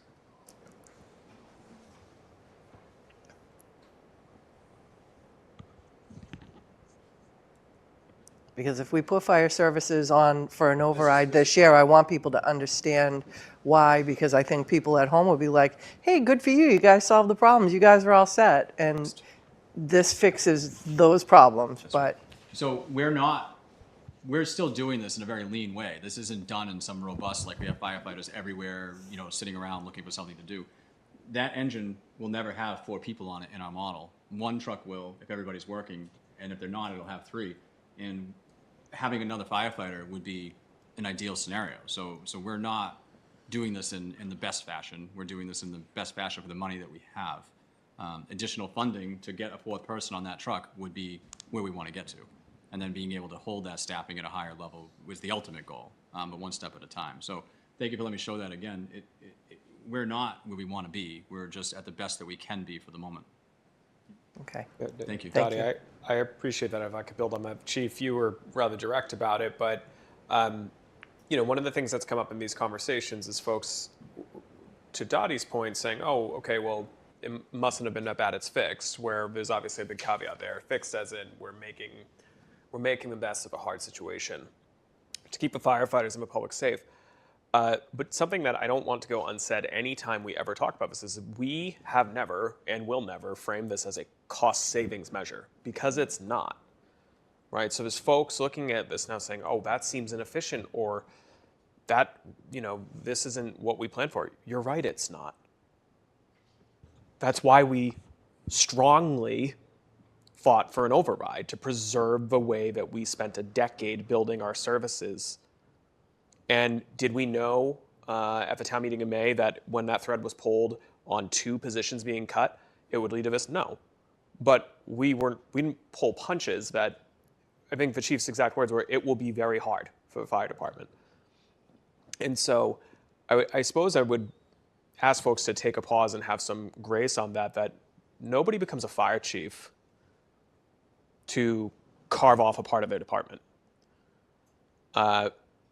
However, once someone is a fire chief, it is their job to do the best they can with whatever tools they have. And we're in a situation that's difficult, that had some downstream effects that you can't account for. And to the chief's point, lost an enormous amount of the staff that we very slowly, over many, many, many, many years, the entirety of my tenure, built up to work in these models that was stabilizing and going quite well. So I suppose I would ask folks for some grace towards the fire department, who've been through a rather rough summer and fall, that the firefighters, the fire union, fire leadership, they're not going to work excited to request that these vehicles the voters entrusted them with are surplused. They are trying to do the best they can to continue to do their jobs and respond with a model that had to be changed under some pretty difficult circumstances. And I think they've done the best job that anyone under those circumstances could. But again, that we are not framing or selling this as this fixes everything or saves a ton of money. There are some efficiencies. It will reduce long-term capital spending. That's great. But it's great that it's a no-cost contract to Easton, but we lose that ambulance revenue. So I think the chief said nothing's free. It's not. This isn't either. This isn't like a quick, easy fix. So there will still be challenges with the structure of our finances moving forward. And I give an enormous amount of credit to the chief, the deputy, the finance department, our attorneys who also helped with this, the board for your support, but also to the firefighters themselves, because this has been very hard for them. And so, and they're not the type of folks to throw pity parties for themselves. They run into burning buildings, but I wanted to acknowledge all of them and say thank you. And this staffing level, a sneeze is going to change this. You know, if somebody gets hurt or somebody retires or somebody moves, we can't run that lean. We have to start to be able to grow that back again. That's right. Our buffer is small. Yeah. Our buffer is very small in this model. But again, it's the best that we can do with what we have. The work is stressful enough. To add another layer of complexity on this about worrying about these kinds of things is not good. It's not ideal. When I first ran, that was the biggest issue at that time that people were saying is, are you going to support the fire department?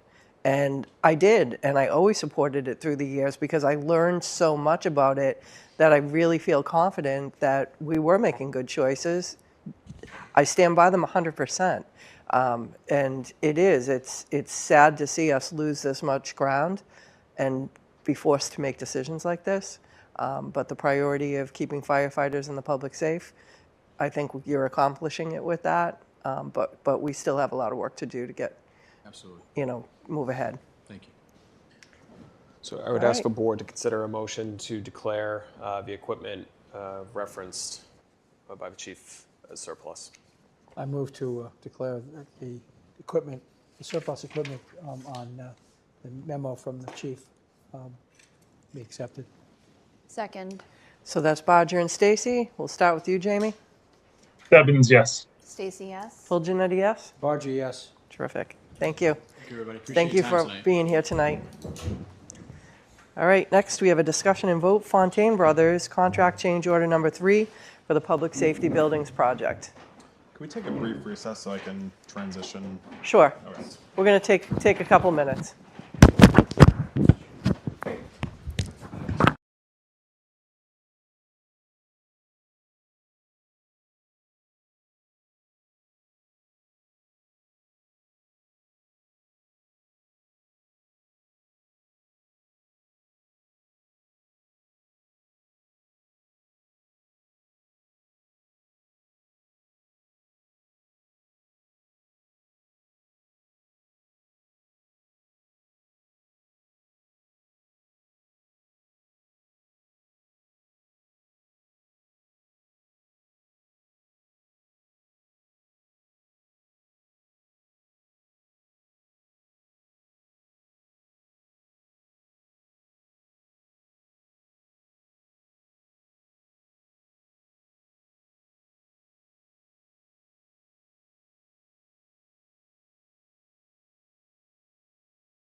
Okay, you ready? We're good now.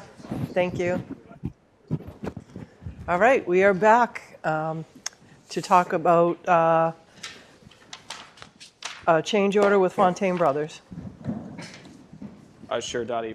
There is a proposed change order with Fontaine Brothers related to the Public Safety, Public Works Buildings project. As the board is aware, there's a process voted and established by the Municipal Building Committee and the Select Board, where there's a technical review committee that reviews and looks at change orders that come up as the fieldwork advances. This is only the third one since the project began about 9 months ago.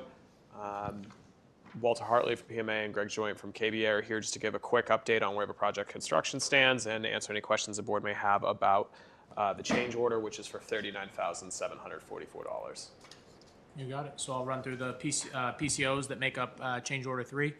So we have PCO 21. So it's a change at the Public Safety Building lobby, changing the wood guardrails, handrails at the public area to stainless. Just a better durable product, easier to clean, more long-lasting. We had wood in there. We were able to bring that price down a little bit for $1,871. We have PCO 25, ornamental fence. If anyone has been over to the site and seen the big block wall in the back, the retaining wall, this is for a fence, I believe, carried at 8 foot. To carry it to 8 foot, we had 5 foot in some areas. To try to get some cost savings, but I think everyone on the team felt bringing it up to the 6 foot.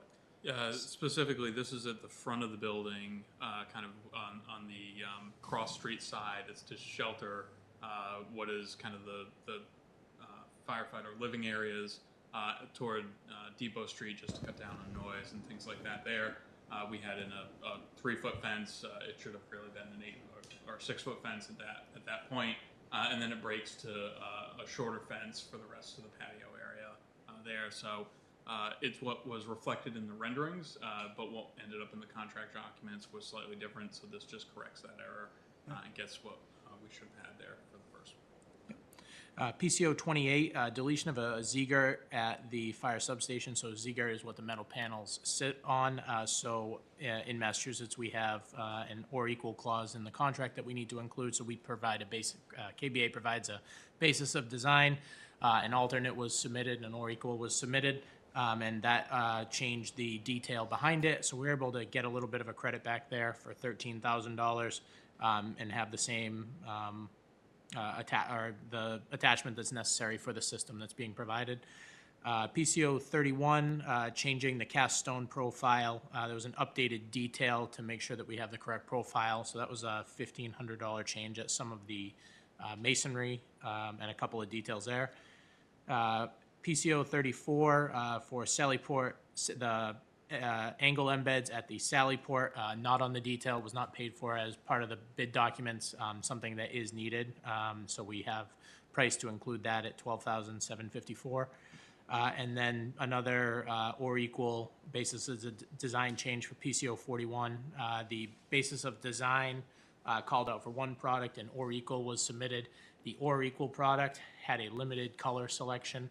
And in order to match what the building has for materials throughout the building, we need to have a price change for an updated tile vinyl color to match throughout the building for $2,500. So that's the group of 6 PCOs that make up change order 34. And I don't think we went into details, but we have 44% of the contract time elapsed, 2.1% of owner contingency expended through change order 3 if approved, and we are holding 95.8% of owner contingency in reserve for known risk pending resolution. So we're in very good shape with contingency right now. This is terrific. Jamie, any comments, questions? No, thank you very much, Walter and Greg. Jen? No questions from me either. Thank you for I'm being not going here to ask tonight. any questions either. So So we can jump right through a quick construction update for the public. So we just put out our November monthly update report. It's on Facebook. It'll be on the project website tomorrow, but it was emailed out. Jumping over through, we have our contingency update. So I think everyone knows we carry our as we mentioned, the construction contingency. We carry the soft cost contingency and the bid savings.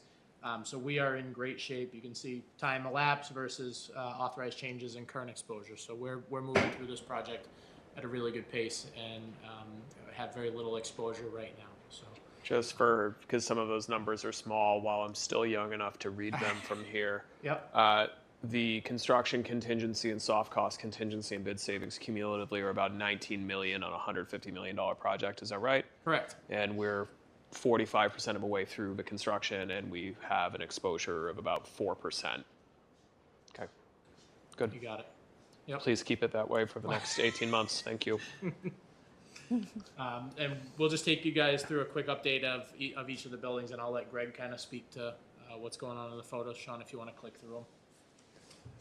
So this is fire substation over across from Hilliard's. The building is wrapped primarily to protect the ongoing masonry work, make sure that the temperature inside that tarp is heated, making sure that the masonry is protected while they're laying it and it's curing. As you can see, the roof is on the building, so the roof is all whited out here, and we're looking from Main Street over the site.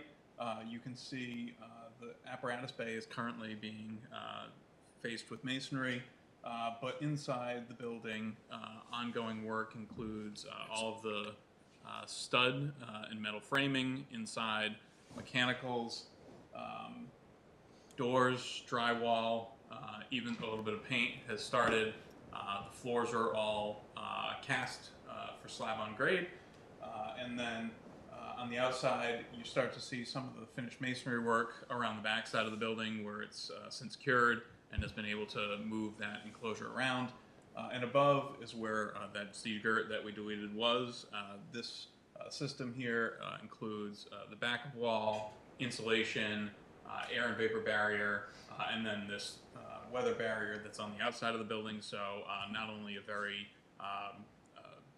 thermally efficient building, but also very robust in terms of moisture protection from the outside. So Last photo at fire substation is the footing for the antenna pad. The antenna so, pad. As you can see, this is about 16 foot by 16 foot by about 5 foot deep cast in place footing.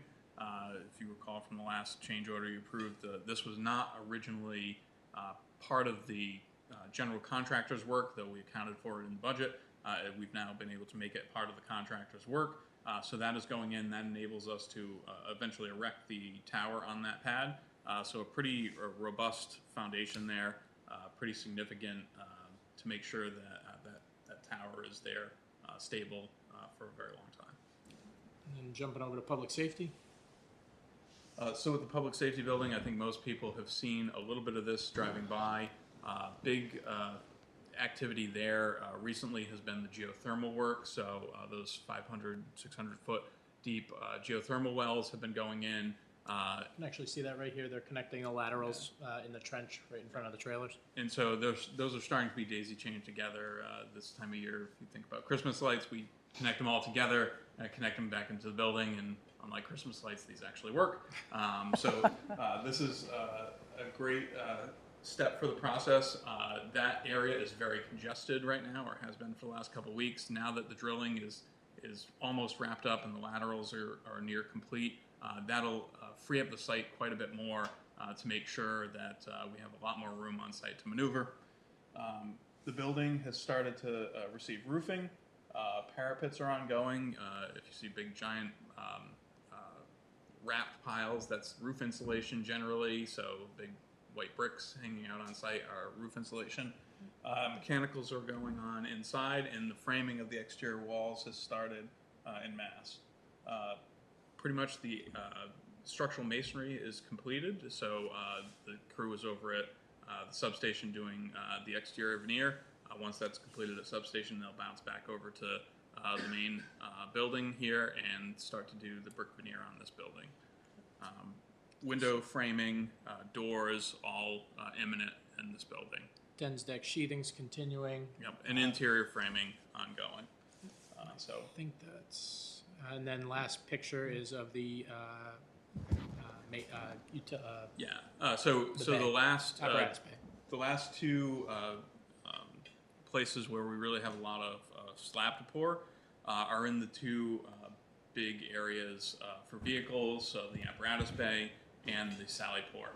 Both of those areas receive radiant floor heating to make sure that ice and things like and snow that falls on the ground melt, and it's a very efficient way to heat those spaces. So that's ongoing. As we move forward, the next picture is of the bridges. Community room, but yeah. This is the framing of the community room, so that's the piece that you'll see, primarily the one-story piece that comes out toward Depot Street here. A couple pictures of the bridges. Sean? Yeah, it just lags a little. So this is Bridge 1. So the deck has been placed on Bridge 1. This is a precast bridge, so precast beams, and then topped with precast panels for the deck panels. That has been placed, grouted in, and is kind of prepped for the winter. Bridge 2. Moving forward is Bridge 2, so you can see those precast beams there, awaiting the bridge panels that are on site and awaiting to be installed. Over at DPW, we have a couple activities going on. You can see the refuse piles that have been hauled out. We have soils being moved all around, and we have, in the last photo, we have forms for the walls that are ongoing at the DPW building as well. So behind, but that was always the anticipated schedule, was for DPW to follow behind and make up their time when the prefab metal building gets there in the next few months. And then we just have a couple photos of what the fire substation looked like back in November versus what it looks like now. So sheathing is up, and we'll get those final finishes on the exterior. Over at public safety, you can see the sheathing, the masonry continued, the roof is ongoing, the exterior framing's ongoing and almost wrapped up, moving right around that building. And then over at DPW, went from almost nothing to full foundation system in there as well with the refuse removal. That's really everything we had, so if anyone has any questions on schedule, we can answer that, but that was a quick construction update for the public and the board. Terrific. Impressive. We'll start with Jamie again. Yeah, thank you very much for the update. It looks great. I'll second that. It looks fantastic, and your update last time was very thorough, so this added to that perfectly. Thank you. Thank you for the update. Appreciate it. Will they be able to work through the winter? Are there going to be any slowdowns or? Fontaine's been great. They have temp heat at all of the buildings where they need it. So any activities, they were well in advance. They had their heaters back in November ready to go, and whenever they've needed them, they've been using them. They have them out at the bridges. They have them at for all the finishes at fire substation. And then they'll get them going for public safety pretty quickly here. When the time comes for DPW, I don't think they'll need them there. They might for some ground thaw, ground heat, but probably not for finishes. We'll probably be into the warmer months by the time finishes roll around for DPW, but they're in great shape on that. That's great. I'm so proud of this project. We were talking at Budget Subcommittee the last time. There was some statistics and data about the buildings that we've done and where they would be at this point in time, or what other projects and other communities are having. The cost escalations from when we started this to where they are now are just so huge. I think people are going to look back on this and say, this was one of the best things. I know I feel this 100%. This is one of the best projects. We should have done this years ago, and we would be saying, oh, wow, think of what it was 10 years ago for the costs, right? If we didn't do this when we did it, even a few months later, these per square feet costs have risen incredibly, and I'm so proud of this I project. think since the vote, so 2 years ago, right, roughly, I think we saw public construction in Massachusetts somewhere between 7 to 9% over the last 2 years. You can imagine what that does on a $150 million job. It's pretty exponential. So. Yeah, and just as a reminder, this takes like about 10 buildings offline that we were pouring money into for failed buildings, failed infrastructure, furnaces, bathrooms. So putting this money towards something positive that's going to last us for another 75 years, 100 years maybe, who knows? We won't be here by then, but I'm just so pleased with it, and I think the feedback that we've been getting from your team, along the way has been really helpful, and it's a pleasure to travel along this journey with you all. Absolutely, thank you. All right. So I move to approve the Fontaine Brothers contract change order number 3, Public Safety Buildings Project, in the amount of $39,744.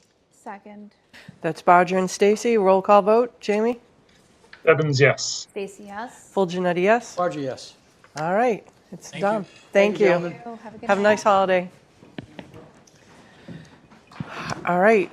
Item 7, continued update, continued discussion, and possible vote for Easton fiscal year 27 curbside recycling and trash program. That'll include cost forecast, termination/privatization. Sure, thanks, Dottie. While Dave and Wendy get situated, just a recap for the board and anyone watching. At the September 29th meeting, the board began discussing Easton's current contract with Waste Management, who provides the town's curbside trash and recycling services. That contract is set to expire June 30th of 2026. At that time, we noted that the proposed extension and pricing on unit costs from Waste Management going into next fiscal year would involve significant cost increases for our residents, and that recent DPW staff reductions following the failure of the override have made the indirect impact of managing this program, such as customer service, barrel distribution, consume a larger share of that remaining public works staff capacity to the detriment of their core responsibilities. So we asked Finance Director Nightingale and DPW Director Dave Field to get some more information, including some alternative proposals from Waste Management on is there a way to try to fit closer to our existing fee structure if we start carving out components of a program, and they're here tonight to give the board an update on what that looks like.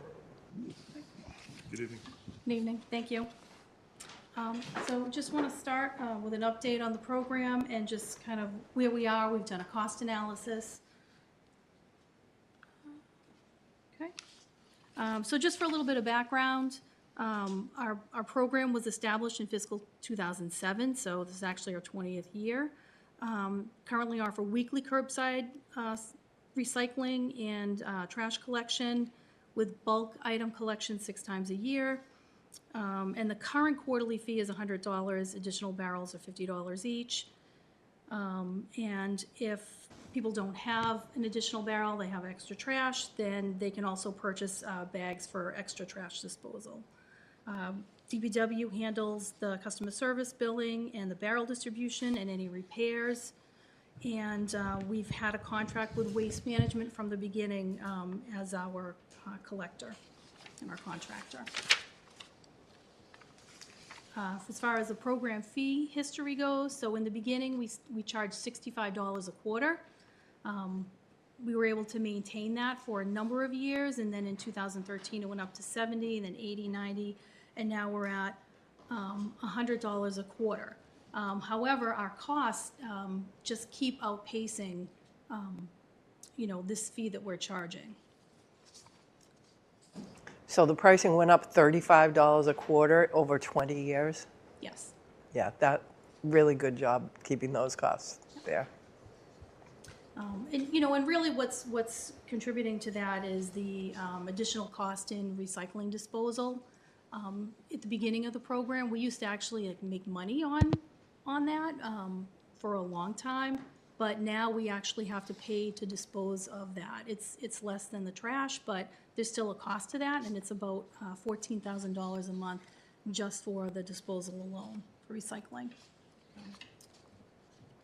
Next slide. So as far as where we're at today, so initially when we first started the program, we had 2,700 subscribers. It's grown to 4,820 out of, potential 5,970. So it's about 81% now. In fiscal 24, the average quarterly cost was $101. Last year, it went up to almost $109 a quarter. And right now, this first quarter's average is now at about $119 a quarter. So, and based on the proposal that we received from Waste Management, the projected average cost in fiscal 27 would be about almost $130 a quarter. So that's up about 9%. The management of the program, it does take a significant amount of staff time, which is increasingly difficult to support as we have positions being cut. The program currently funds a half-time admin position and $25,000 towards DPW staff for the barrel distribution, repair, and pickup. As you can see by these stats, last year we had 523 calls for service in 25, and this doesn't even include the routine questions that they get. There were 176 broken barrel replacements or repairs and 120 barrel drop-offs and pickups related to service changes. So, you know, as I've said, the fees are not keeping pace with the costs, so we are going to have to increase them, you know, if we are going to maintain the program.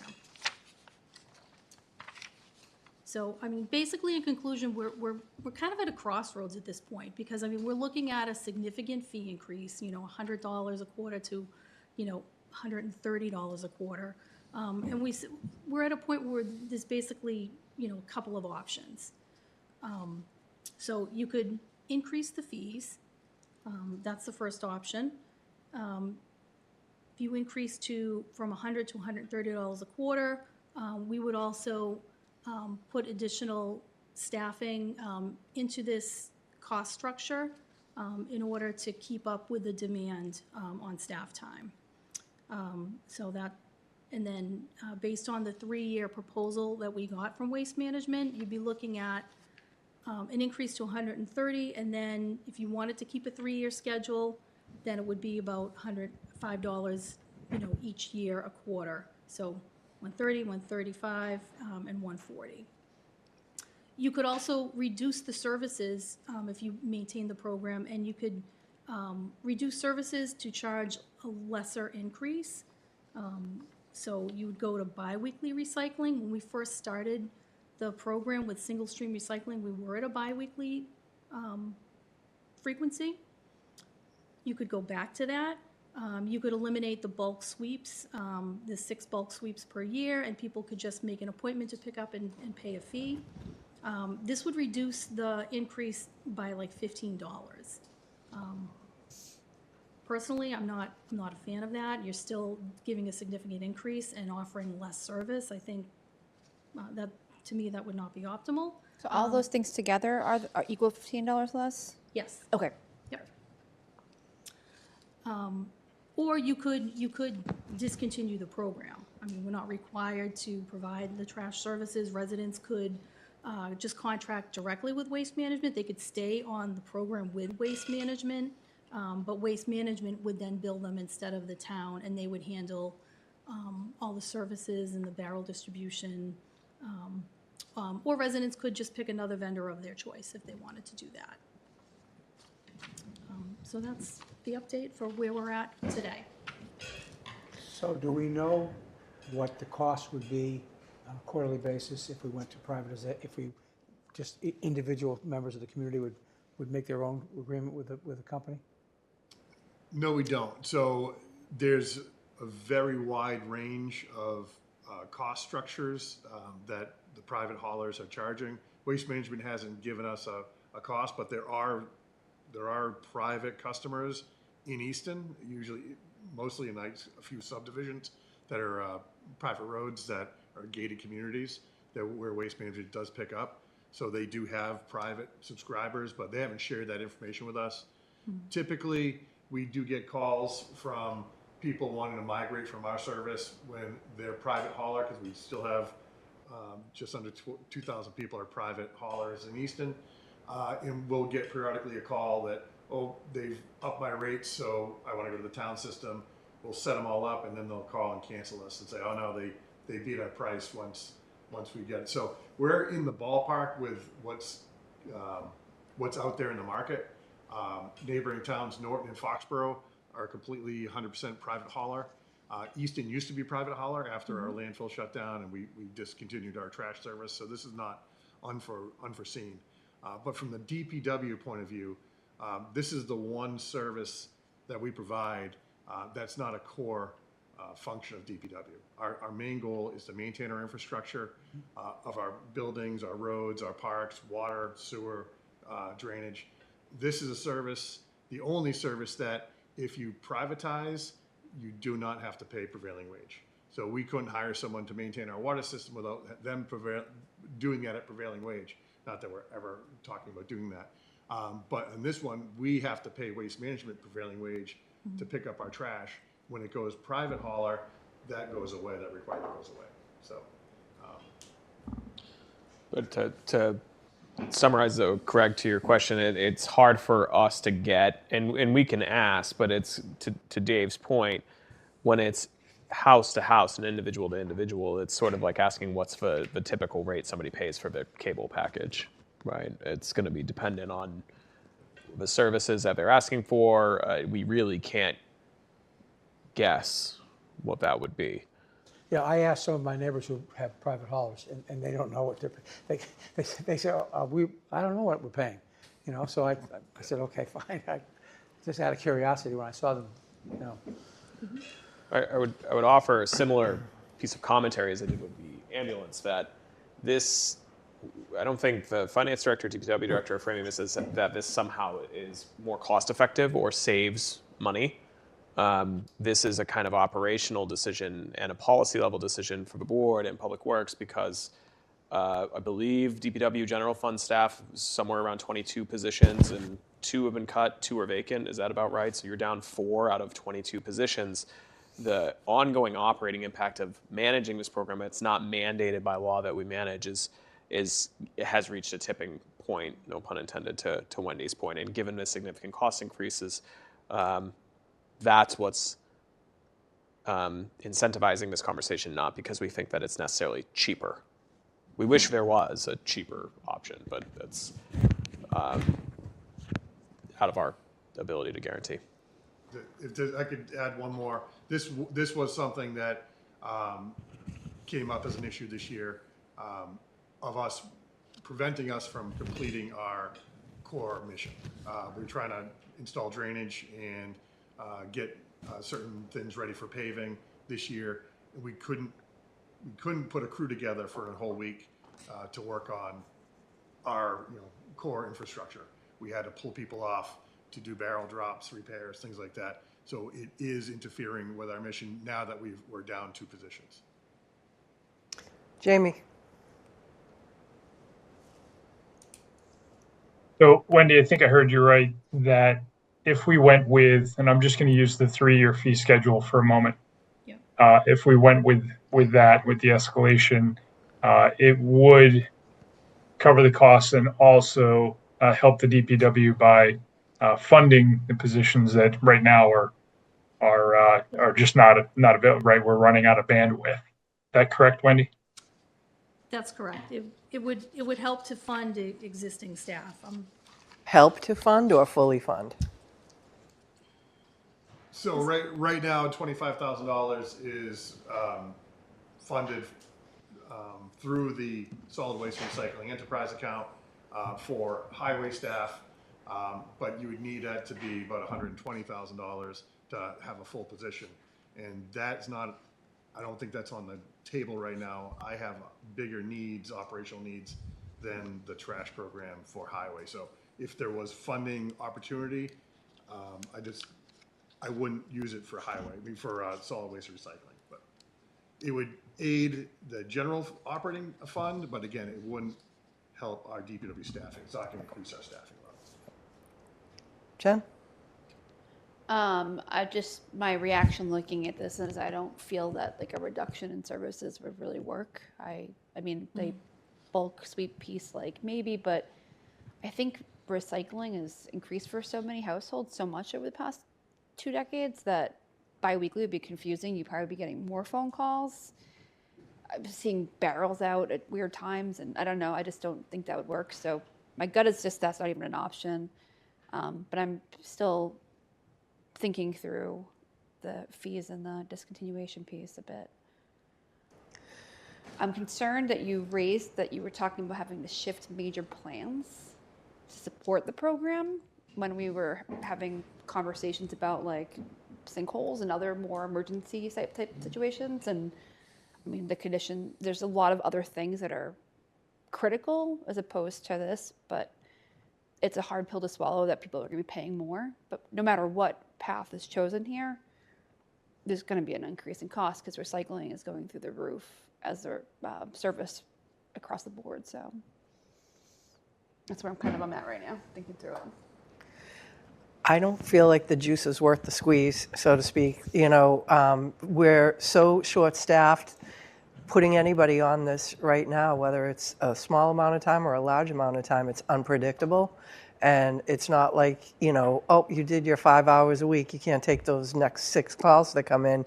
It's not like these requests don't come linear. They're, you know, they're all over the place. And it's just, it's one thing that I don't think we should be managing when we've got bigger fish to fry. You know, I really just don't think that it's a good idea to stay with it with the town. I think it has to go back to the public. And, you know, voters told us that they wanted to see us do things differently. And I think that this falls in line with that. You know, we don't, it's really a luxury to be able to do that. And you've done a great job. And if people look and see those increases haven't been, you know, big all those years, that doesn't mean our costs haven't gone up. We're taking a loss on, you know, a lot of that as it's come through. I don't see any upside for us keeping it in the town. I'm struggling with not, I guess, I was hoping that if we increased it, that it was going to be able to benefit DPW so that you could manage all of the phone calls and the pickups and the drop-offs and all that repair work, et cetera. But obviously that's not, in this system, it's not going to happen. Yeah, no way. So Craig, I completely agree that it'd be great if that was possible. Unfortunately, our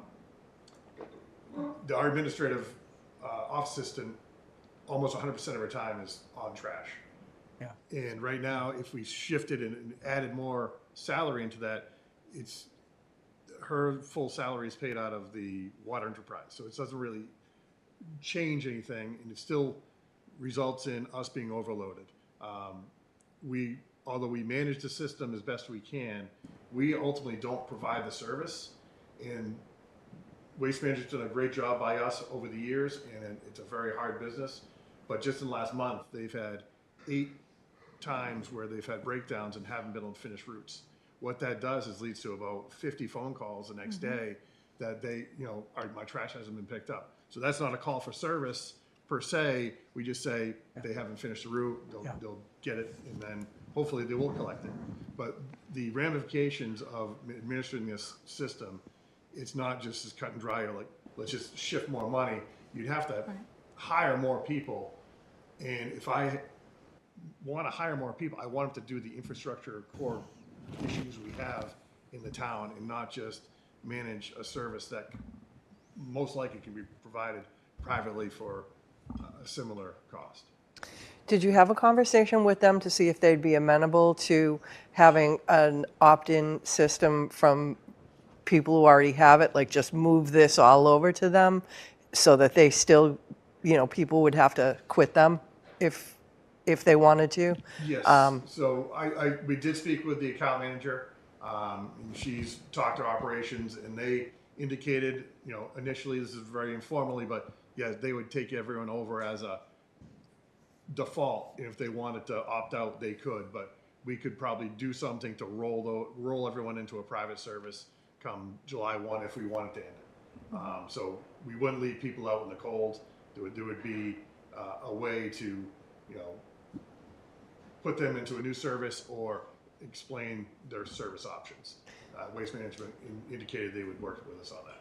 And then people have a choice, and if you know, paying another $10 a quarter is too much, they can shop it around themselves, and maybe other vendors are willing to be more competitive with it. But we have such limited staff, and to put the burden of something that, like you say, it's not our core mission. You know, it was great when we had the people to do it, but it's going to hurt us And we don't know what conditions are going to happen over the next 3 years that we're locked into on a contract either. So it could require even more work than we're anticipating, at this point, especially if their fleet is aging and they are, once they start to have some, service disruption issues, that can happen again easily, so. I did notice that the private haulers that I see, recycling is every other week. It's not every week. So they already do it less than what Waste Management is doing for us. Then you'd get calls every week on, is it this week? Or is it like the bulk pickup calls? That's like the biggest thing you see online is when's the next bulk pickup? And that seems to always have some kind of negative surrounding it, that either their thing didn't get picked up or it's a call like, when are they picking it up? And administering this program, it has been a challenge with our current staffing level. Yeah. We just don't have the administrative bandwidth to handle calls, do the billing, and then the staff to handle the barrel drops, all the service changes that we have. And we're at the whim of our contractor. We've had a long-time driver for Waste Management. Everyone loved that person. They've since left, and we immediately saw, broken barrels spiking because, for whatever reason, I'm gonna assume it was just driver inexperience, but that's something that DPW has to fix and handle. Right. So we're on the short end of a lot of the operational issues that we have to just deal with what we're given. And again, it's just compounded lately, where I think it's more work than it's worth. well, I don't like it either. I wish we could keep it, but we would need more people to be able to do that. And I'm ready to vote on this tonight. I think it's important. You brought us back exactly the information that we asked for the last time, and the faster that we can make a decision on this, the faster we can start a transition. Dottie, could I offer just before, and the board is free to take whatever motion it prefers, what I was hoping with the team to get tonight from a board's direction on it, this is the path you feel we're going down to get a final report out from Waste Management as far as the sequence of what a transition would look like for dates. I just fear if we do the vote now and then the holidays, we're not going to know that until later in the winter, and I wouldn't want the community trying to piece those things together without us having something to give, because we'll have some notice that we'll want to do, and would want to understand from Waste Management, how does that absorption look if the board does ultimately do that? Would that be okay? So you're saying that the vote tonight would be to pursue? Just to direct us to bring you a final transition plan? Okay. Yep. Are you okay with that? Yes, I think your point about privatization, and I had that thought earlier, it really nails it on the head, honestly. Like, we residents are saying, look for solutions, and this is a solution to a headcount problem meets finance problem, so. Yep. I don't like it, but. Jamie? Yeah, so I've always held a little bit of a different perspective of this, and you guys, and I'll just reiterate it. Today, I think we still benefit from being able to leverage what we do, and this goes to individual citizens having to, not having the economies of scale and having to negotiate. These fees can be much higher than what we see today, and we're a pretty clean community because of this too. This is going to spike people who can't afford what they're given, and I think I agree. I would like to see. I wish we knew more of what it would look like if we discontinue the program, or what those costs would be. But we all know they're going up, and we've talked about why. It's a nationwide issue that we are running out of space to put solid waste, and now that our recycling is, all of our recyclables are no longer being sold and shipped on barges overseas for someone else to deal with and handle. It's a huge cost, and these costs are going to continue to go up. So I think there's a lot of downside to discontinuing the program that we need to look at from this, kind of long perspective of what is that going to do to our community when people can't afford what these private companies negotiate with them? And where's that waste going to go? Because people are going to find other ways to get rid of it. They're not going to, whether it's illegal dumping or, that's my biggest concern is what it does to the community from a, health and, health perspective too. I would rather continue and raise the fees. And maybe if you're telling me 130, 135, 140 is not enough, I still think it's, even if we went up from those, maybe there's a different number we need to put in there that would be, more reasonable to run this and manage this. That's still going to be better than individuals out there negotiating for private service. Okay. Craig, do you want to make a motion? Well, yeah, I think we're just going to move to further discussion. You can come back to us with some specifics. Yes, but I would say that you should do so understanding we will be asking you to make a final choice. January 12th, correct? If we can get that through the holidays, yes, but as soon as we practically can. Okay. But I think if you have outstanding questions, now is a good time to make sure we know what they are. I Not feel to like I put just need pressure to on make you. some personal phone calls to people who are using another service and understand a little better what that looks like from Sure. other people's experiences. So I have homework to do myself. I mean, Jamie has a legitimate concern. I understand that concern. But it doesn't, even if we went to 145 a quarter, it doesn't help the DPW out. That's my concern. Right. Is that they still have to manage the system. And David's been pretty clear, they can't do it. It's like, what is that number to Yeah, actually and be able what's to? the number that would allow us to know that DPW can handle it? And it's not $145 a quarter, that's for sure.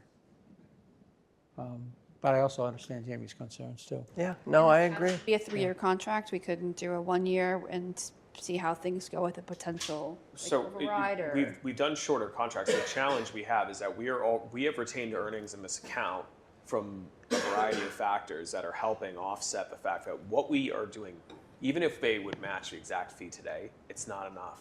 Yeah, I understand that part. But they wouldn't, right? Right. So you'd be doing a fee increase anyway. Yeah, I'm just saying. I'm wondering if having additional time and understanding how an override may impact the situation gives us a different potential path for outcome.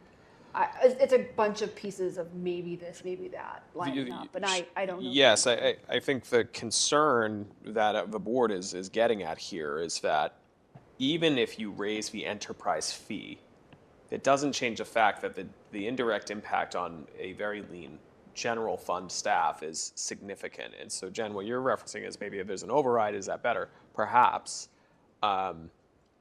But if we go back to Jamie's point of being concerned about what the end cost is to a person, there's no way for us to fully know, but I would struggle to imagine like a 30 to 50% fee increase plus a tax increase is somehow more economical than just contracting directly. Yeah. That said, I also fully acknowledge it. I can't give you that specifics. I mean, so I think the proposal was for a 3-year extension. We can include that information as part of it. I would just caution the board on pushing this out. 12 months is not a long time. I know. Because then you will also start being asked, why aren't you doing a full procurement from the jump, which we started this discussion in the fall saying like that can be a year-long process and we don't have the man and woman power. So we can include that in whatever info we get from Waste Management, including what would a transition plan look like. But it's up to the board. We could just raise the fees. But I don't want to overpromise that if we raise the fees, somehow it solves the detraction from highway and sewer and the other I'm not ready divisions. to raise fees tonight. 100% sure of that. Okay. It's not a viable option as of this moment. Sure. So, but I do need more time to hear the transition plan and other pieces.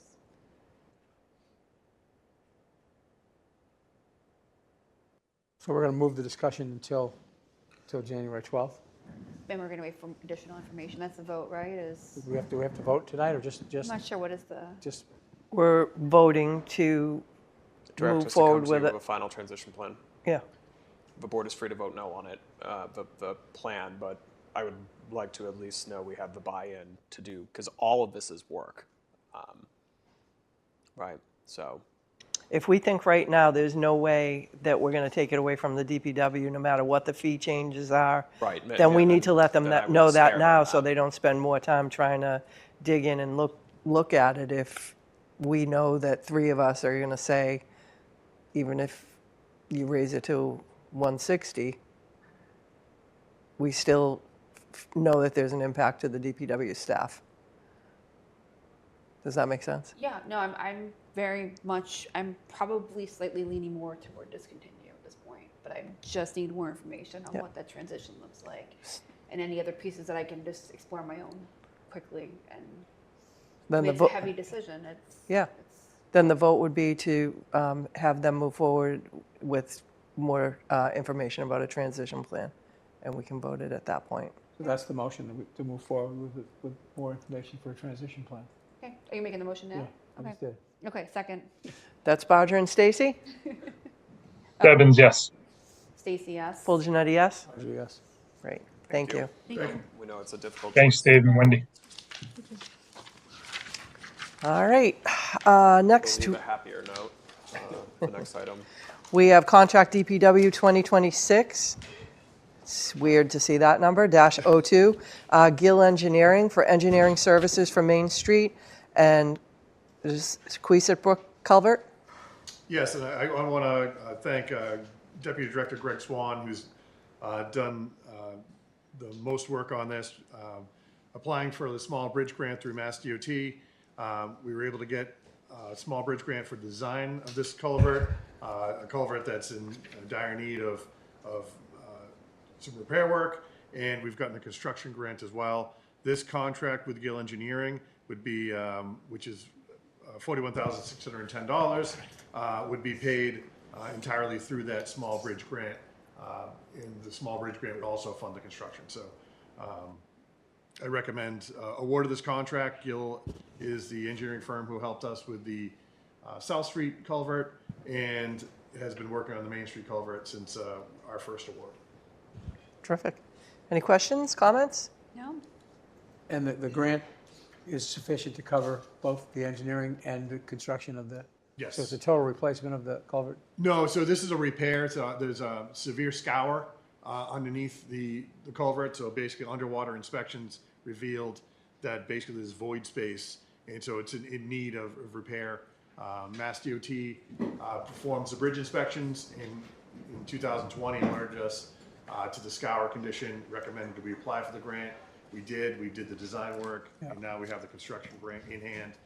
So this would be to repair those issues. Go in the water, create coffer dams, grout and fill in those scour holes, and return the bridge to a serviceable condition. Okay, all right. Excellent work, continue to get grants, so. Yep, again, Greg Swan's done a great job on this. Yep. Absolutely. Jamie, any comments, questions? No, just a big thank you to Greg as well. Excellent. So I move to award contract DPW 2026-02 to Gill Engineering for engineering services for Main Street, Queeset Brook Culvert in the amount of $41,610. Second. That's Bodger and Stacy. Roll call vote. Stebbins, yes. Stacy, yes. Full Janetti, yes? Bargy, yes. Terrific. Thank you. Thanks, you. David. Okay, next up, we have contract awards for the police. POL 2026-02, Central Auto Team Dodge Durango, and POL 2026-03, Global Public Safety, upfitting the Dodge Durango. Sure. Thank you, Dottie. Attached in your packet are memos from the police chief who's here in the event there's any questions. These were approved as part of the town's ongoing capital budget. There's 2 separate contracts. I think you could approve them as a slate. One is for vehicle, one's for the upfitting. It's part of the normal fleet replacement. I recommend approval, so does the chief. This is pretty straightforward. We do this in a rotating schedule, and the question always comes up about the upfitting the vehicles. We get the vehicles, and then they have to be upfitted with technology and other things in there. Correct. We're doing it a little different this time. We usually have been going through McGovern MHQ, and we could be waiting 6 months to a year for a vehicle to come in. We did have success with the Chrysler team in Rainham, and we were for previous purchase. So we're looking at about 3 weeks to a month to get a car. So it's a much quicker turnaround. We just have to send it out for the outfitting to another vendor. Terrific. Yeah. Always on the lookout. Yeah, we're doing our best. Jamie?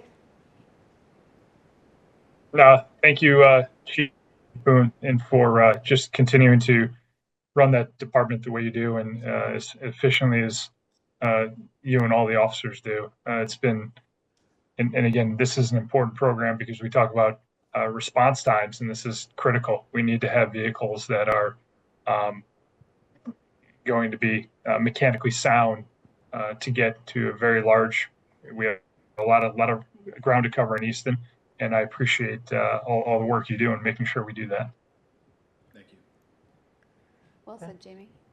I'm just surprised there's such a big lead time on that other option. This is crazy. This is happening in police and fire and across the board again. It feels like a couple years ago. With It's been going on really since COVID. It's never stopped. It's been exacerbated. So. Well, thank you for looking at other options and being quick to pivot. Yeah. So I have no questions. Yeah, I think just calling that out for people that might be watching, we maybe not have done as great a job over the years of, and we know that you research all of these things every time you bring things forward, but we don't really talk about it or call it out. So because it's just pretty much our standard operating procedure. But I think it is good to hear you talk about that you do look out for the pricing, and you make switches to different vendors periodically for especially for capital equipment, and that's really important. So I appreciate you doing that, but also want to recognize that that's the way you always do it too. So I move to award contract POL 2026-02 to Central Auto Team Dodge Durango, and POL 2026-03 Global Public Safety Upfitting Dodge Durango as a slate. second, So that's Bodger and Stacy. Devin Slate. Stacy Slate. Full Genetti slate. Barger slate. Terrific. Excellent. Thank you. Thank you. Thank you, Chief. Sorry to make you wait so long. All right, next we have updates to the fiscal 27 budget / budget subcommittee override discussion. And we will start by mentioning that if you want to find more information about this, please go to www.easton.ma.us/FY27 budget. You said you're going to do this. You want me to do it? Okay, sure. No, I'm happy to do it. I just wanted to make sure I'm for you two. So. Well, I'll do the easier part, which is the budget. That work is ongoing. We've Yes. given preliminary outlooks on that to the board. Obviously, going into 27 is going to be a very lean year, a shadow of the 26 override failing, but we're doing a lot of work internally there. The target remains a zero or level fund on a lot of our operations, which will help us balance the budget, given revenue availability. And I know we've been doing some good work with Budget Subcommittee. I had a great forum last week that Jen, who's chair of subcommittee, can speak to. And we put a survey out that basically took the workshop questionnaires that we did in person last week and made it available online. And we've had a really awesome response on that. And I'll let Sean speak to that. So. Sure. So we put that out last Thursday. It was shared on the Town Crier, and then we shared it again on the weekly Town Crier on its regular cadence. And then we also sent it out through Parent Square and the school department, and we received over 1,000 responses. Wow. 1,074 as of From the same person?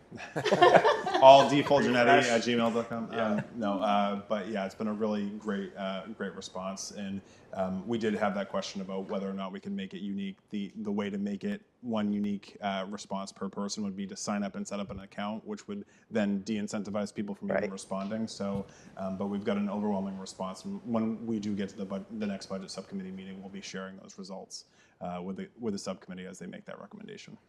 That's great. I appreciate so many people responding. It's really important. That's really terrific. Yeah, so just to remind anybody who's watching, Budget Subcommittee took on kind of where PACE left off with the intentional decision to not repeat the process PACE had been following. It was very intensive and data-driven, and we didn't need to turn over any facts. Instead, we've taken the approach of kind of picking up where things left off from June 10th. We felt it was important, so we had the presentation before the special town meeting in November, followed that up with a community forum November 19th. Both of those had, a handful of folks turn out, and we got some great feedback. Really excited about the turnout we had on December 10th. We changed the format. This was a more, setting up tables and really engaging in conversations with members of the community. We had much greater turnout. I wanted to say there were probably between 30 and 40 people there. It was a good turnout for Frothingham Hall. If we'd had any more people, it would have been actually, I think, difficult to manage the noise and conversation.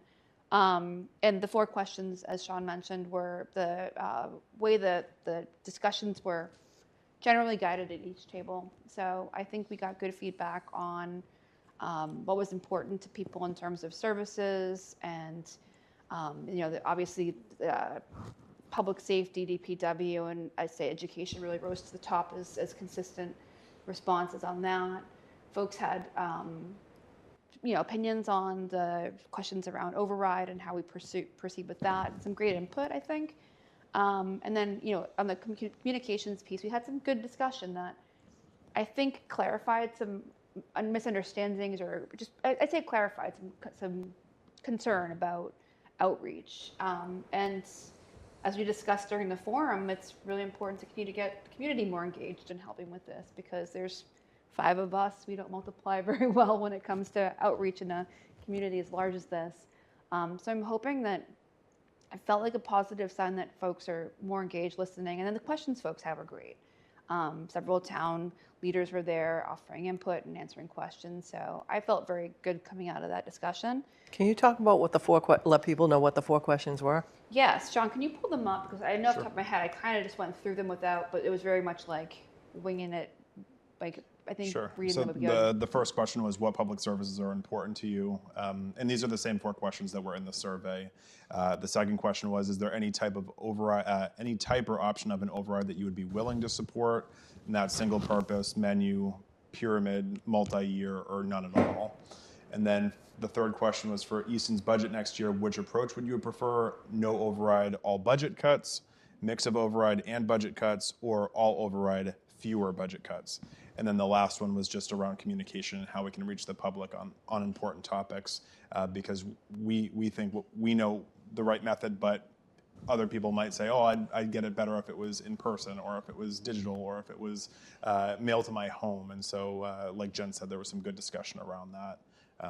Basically, word of mouth and getting trusted grassroots information from your peers seemed to be the consensus. And yeah. And then folks are also, excited about the Red Book too. Like, that's been positively received when that comes up in discussion as a great way to make sure this is hitting everyone's mailbox and clarifying questions around it. So. people are going to be confused when they get a gray book. I know. Be clear, it won't be red. So as far as next steps goes, budget is planning to meet sometime in early January with a date TBD. And the intention is to have a discussion that leads to a recommendation to the select board. My hope is that by the January 12th select board meeting, but we'll see how schedules bear out. I just want to mention that at my table, because I was at that one, there was someone there who came in that was a no vote. She was at one of the other meetings also that she said she was a no vote. Very respectful, had great comments and great questions, and I really have to applaud her. It's way easier to just sit in your comfy, warm couch and on the day go out and vote no without learning or asking any questions. And specifically, she's been at 2 that I will tell you off the top of my head. And that shows that it's not just a not thought out answer. It's a thought out answer. If she still no, she's making that. Everyone is entitled to make the decision for themselves. I just ask that people ask questions, learn more about it. If you're still a no, you're still a no, but go into it open-minded and learn, because these impacts are making our choices difficult on our end, like, getting rid of the trash service, restructuring the fire department. These are very impactful decisions of the community. So that no vote it weighs. It weighs a lot. And, you know, what we heard a lot, the most prevalent thing I heard after the override failed was, oh, how did that happen? I should have voted. I didn't get out to vote. People didn't get out. They didn't have the right information. And I think I just give a lot of credit to the people that do come to that. I hope there's standing room only at the next one because it's really important for people to get out and see it. And an informed no vote is better than I didn't vote at all. Right. Every time. So I hope that we don't see that in the future. And I want to reiterate too that ultimately the decision that we put forth based on recommendation from the budget subcommittee and the decision we make at the board, it's up to the voters whether whatever happens passes or fails. It's Right. a community decision. We don't make that decision. So when there's frustration or, you know, again, that's a decision we all participate in, every single one of us. And it affects all 5 of us as residents as well. So we're not making this in a vacuum, nor are we making the decision for anybody. But it's our job. We were elected by people that wanted us to do the work, to make the recommendations, and the fiduciary responsibility that we have for the community to be able to provide services. We take that very seriously. Everyone on this board and the subcommittees do. We work really hard to find solutions and put the best offering forward. And you're right, we all pay taxes too. So it impacts all of us as well. So I appreciate that. I just want to thank the budget subcommittee. The load has not been quite what PACE experienced last year, but it has been a big lift the past couple months. And a lot of work and effort has gone into getting us to this point.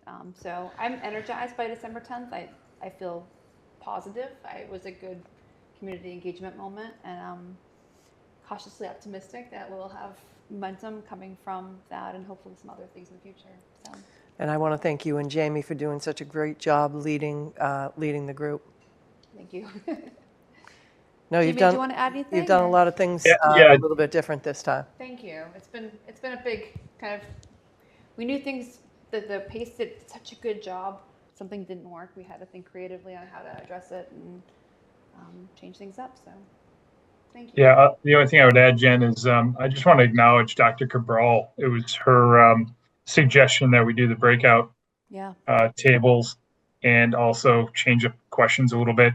But she was very active kind of behind the scenes, getting us all, thinking about a different format, and immediately good ideas got generated on top of that. So thank you to Dr. Cabral. Excellent. All right. If there's no other comments, moving on to number 11, discussion and vote, update of the town financial management policies via adoption of OPEB, annual required contribution policy. Sure, thank you, Dottie. This is germane, obviously, to budget subcommittee's ongoing work in managing the town's financial liabilities. There's a proposed policy in the board's packet, which would establish a structured approach to funding long-term obligations for retiree health and related benefits. This policy is designed to protect the town's financial integrity, reduce unfunded liabilities, and maintain creditworthiness while balancing the interests of our taxpayers and our retirees. It would apply to all non-school municipal departments, and it formalizes some new strategies for improving and sustaining our OPEB funding. So we've taken some steps that I'll touch on earlier to do a better job in this area, but we still have a lot more work to do. The actuarial liability is significant. This is not unique to Easton. But we're, in my opinion, just at a point where, as hard as it might be, having the conversations we're having about operating challenges we have, if that's not going away.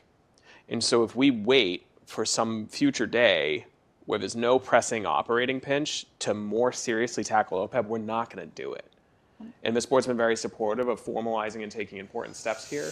And I think this is the right next step. So just really quick, I'm not going to read the whole policy that's in this board. In the packet, the current things that we do that have been established in the past 12 years. So we established an OPEB trust fund by town meeting adopting those articles in 2013.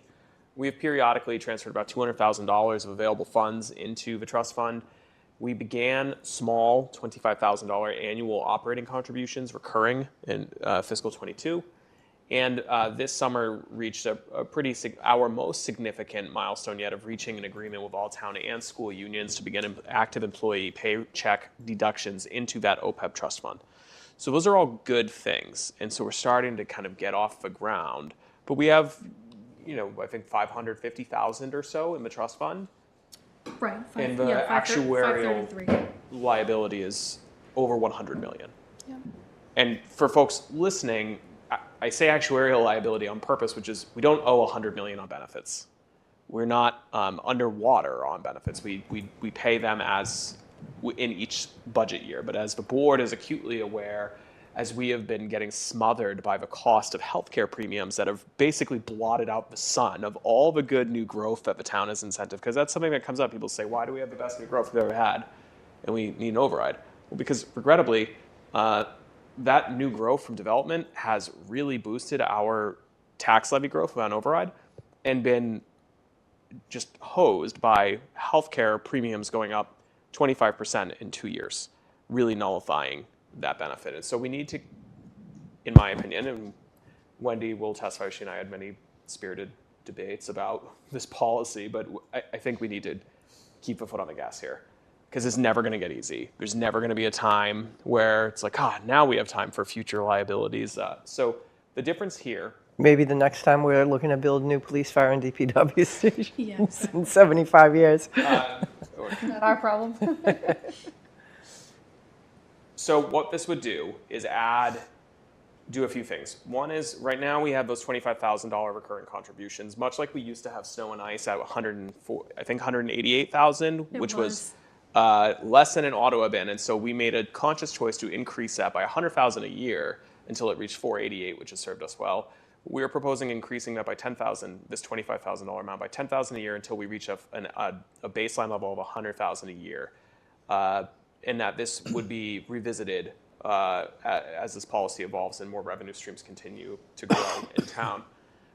Something that other communities have done, there's a few AAA rated communities that have policies like this, is to establish an annual required contribution for new municipal employees.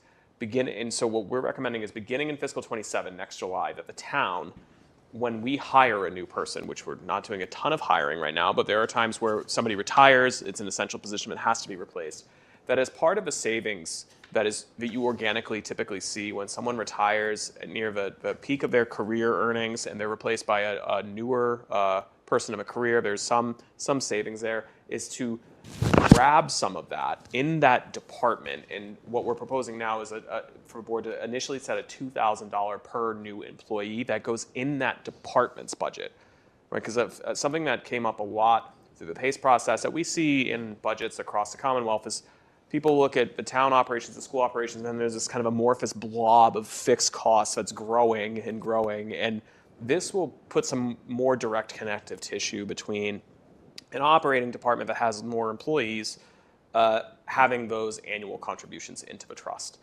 So there's some language here about that. We could talk about it, board has questions. That'll be really important, and it's something that by doing it on a go forward gradually, rather than if we mandated $2,000 per town and school employee overnight, we need to come up with more than $1 million that we very obviously do not have.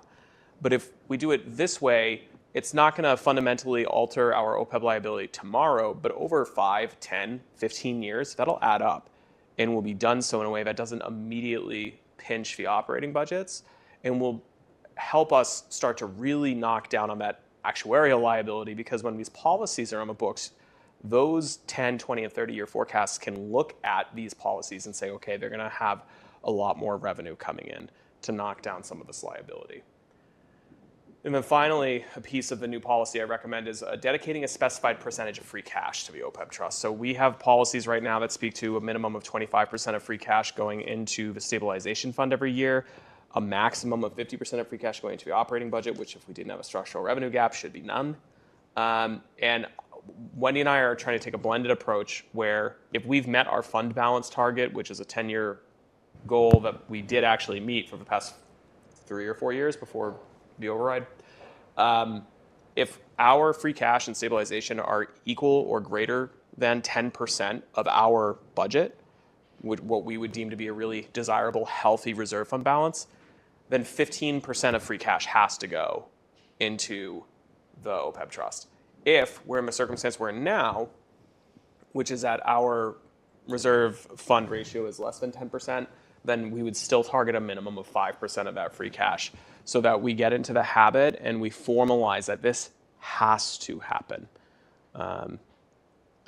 Well, this is another one of those things, like you said, it won't be our problem in 75 years, but if somebody doesn't throw down the gauntlet to make this happen, it's going to be somebody's problem in 10 years and 15 years and 20 Challenge years. our credit worthiness that we have worked very hard to improve our standing. We, for the first time, moved up to a AA2 scorecard indicated rating, although we didn't get a formal upgrade. And now, given how things have gone in the past few months, that might be a stretch. I'll still fight for it. But we want to start codifying these and keeping the momentum on these things. Because again, a really, really important agreement with our unions this summer. That's great, but we need to keep going. But these are more hard decisions that we are prepared to make. It's easier to just not decide and kick the can down the road. So I think that I think we should be doing this as a standard procedure. When we look at bringing on employees, we should be looking at them as their total compensation package, right?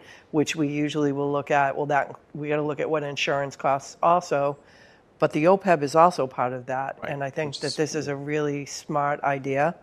The only thing that I will say is that I hope we only have control of what the town does, the town side. I really hope the schools will do this as well, because we're not going to be able to maximize the benefit unless we do this across the board for the town and the schools. Yeah, and just to be clear, Wendy and I haven't sent this to the schools yet. We wanted to bring it to the select board first, but we are more than happy, even perhaps through budget subcommittee, should the board adopt this policy for municipal employees, to say, hey, we think that you should seriously consider this as well as part of your ongoing practices. Yeah. Jamie? Thank you, Connor and Wendy. Appreciate it. Anything, Jen? No questions, just thank you, I don't have any Wendy, questions for doing all the data and analysis, and thank you, Connor, for the additional explanation. Craig? No questions. You ready to make a motion? Sure, I move to approve the update of the town financial management policy by adoption of the OPEB annual required contribution policy. Second. That's Bodger and Stacy? Stebbins, yes. Stacy, yes. Full Janetti, yes. Barger, yes. Great, thank you. Thank you, Wendy. Thank you, Wendy. Thanks, Wendy. Thanks, Wendy. All right, next we have, I don't want to do number 12, but we have a vote to accept the town administrators. Skip number 12. A vote to accept the town administrator's resignation and agreement. Sure, thank you, Dottie. To the board and frankly the public, because my position is a very public one, is aware that I've accepted a new career opportunity. And while that was formalized, I had not given a formal resignation. And so that is now formalized. I am leaving.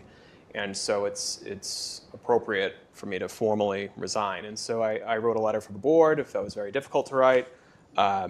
I also I work with a lot more people than just the board, although I've loved working with all of you. I work with the department heads in this room, with an enormous amount of residents on our boards and committees, with members of the public that it's been really great to get to know. And so, as I'm sure you're all shocked, my letter is unusually long and tries to speak to every audience I could think of and fit on 3 pages. So for anyone who's watching at home or any of our employees see this after, I figured I would share the letter with the board publicly, and so forgive some of the formalities here.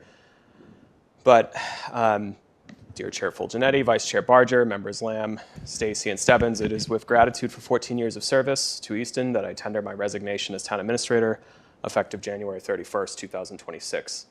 It's been a privilege and an honor to serve this community and this board, and although I'm very excited to start the next chapter of my career, that does not come at the expense of my fondness for our time together here. Along with our residents and our incredible staff, we've accomplished much to be proud of, whether carrying out the community-driven Envision Easton Master Plan, executing the comprehensive wastewater management plan adopted by town meeting, or garnering national award for financial excellence in our budget communications and international renown for our regional 911 operations.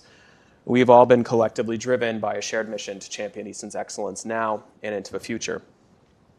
Thanks to the foresight and support of our voters who recognized the need for a comprehensive plan to address dated and failing elementary schools and municipal facilities, I'm very proud to say that in my tenure, we have repaired or replaced 95% of our municipal facilities. And with the Easton Public Schools delivered the Blanche James Elementary School project more than $10 million under budget. This community's consistent support of long-range planning and capital improvement programs, including transportation, water, sewer, have contributed to Easton's strongest new growth in total value and commercial investment ever, and will position the community for generations of success. At the same time, the board and town meeting have repeatedly supported efforts to expand community supports, including expanding mental health access and financial assistance programs like our local senior circuit breaker tax program. During the darkest days of the pandemic, Easton sought out the light. Residents, businesses, and civic partners rallied together to form Easton Outside. The fire department, the Board of Health spearheaded drive-through test clinics and vaccine programs. And the town secured federal pandemic grants to provide hundreds of thousands of dollars in direct financial assistance to our veterans, seniors, and our residents living with disabilities. So much of this would have been impossible without this select board's leadership and vision. And I would be remiss not to personally thank Chair Fulgenetti for her enduring partnership and her guidance. For the many years she has led and mentored all of us. While you and this board have normalized a culture of professionalism and service here in Easton, it should not go unsaid how uncommon it is in our current politics, or how profoundly beneficial it is for the public to have elected leaders and staff on the town and the school side who know that success comes from working together. And I've been so fortunate, you heard Bernie speaking about it tonight, that this is not a famously easy job or industry. I've been so fortunate to work with a team with their hearts in the right place, with their eyes on the ball rather than an ear to the noise, and with a love of this community and those who serve it. That service reflects the very vivid contrast of all of our lives, with moments of great joy and times of also deep sorrow. Over my many years here, I've been touched not just by our shared achievements and accomplishments, but also by the grief that we've endured as a team and as a community, for those that we've lost. Children who've left us too soon, spouses who fell ill, and colleagues whose last shift didn't come with any notice and never returned home. I've been profoundly moved by the strength of those who grieve and continue serving the public and others every single day. And so, as part of my resignation, I'll be donating my unused sick leave to the board to create a new time off bank for our employees suffering from the unexpected terminal illness or death of their children and spouses, which is a tiny gesture compared to their strength. To our department heads and our union leaders, our employees, I'm gonna get sad if I look at you guys. You're all amazing, and you've served as an endless wellspring of inspiration for me every day of this career. There's very few people who understand the burden, Dottie, you talked about a little bit today, the burden of your roles where the most successful days you have, the 911 where a life is saved rather than lost, the maintenance of a road or a bridge that never collapses, the nurturing of a student who's struggling, who ultimately ends up graduating and thriving, those are the most often invisible to the public. And where our hardest days, like a life lost, a road failing, historic inflation crushing our budgets, are distorted and amplified in a media environment fueled by discord rather than discovery, despite the former outnumbering the latter 50-1. But I understand it, and I appreciate all of you and all of your employees, and I always will.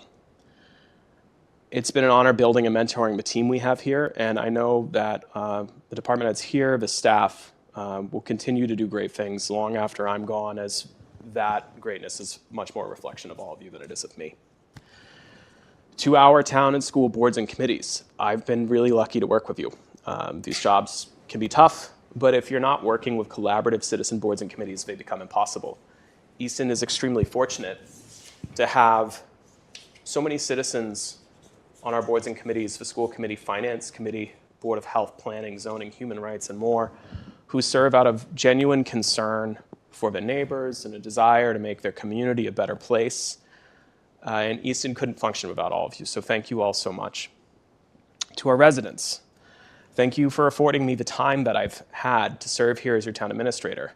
The charitable and civic spirit here in Easton is something to be proud of, whether it's like this past weekend's annual Lions Club Holiday Festival, the hardest working and most intense tricentennial committee I think that's ever existed on earth, or neighbors coming together as the Furnace Village Neighborhood Collaborative.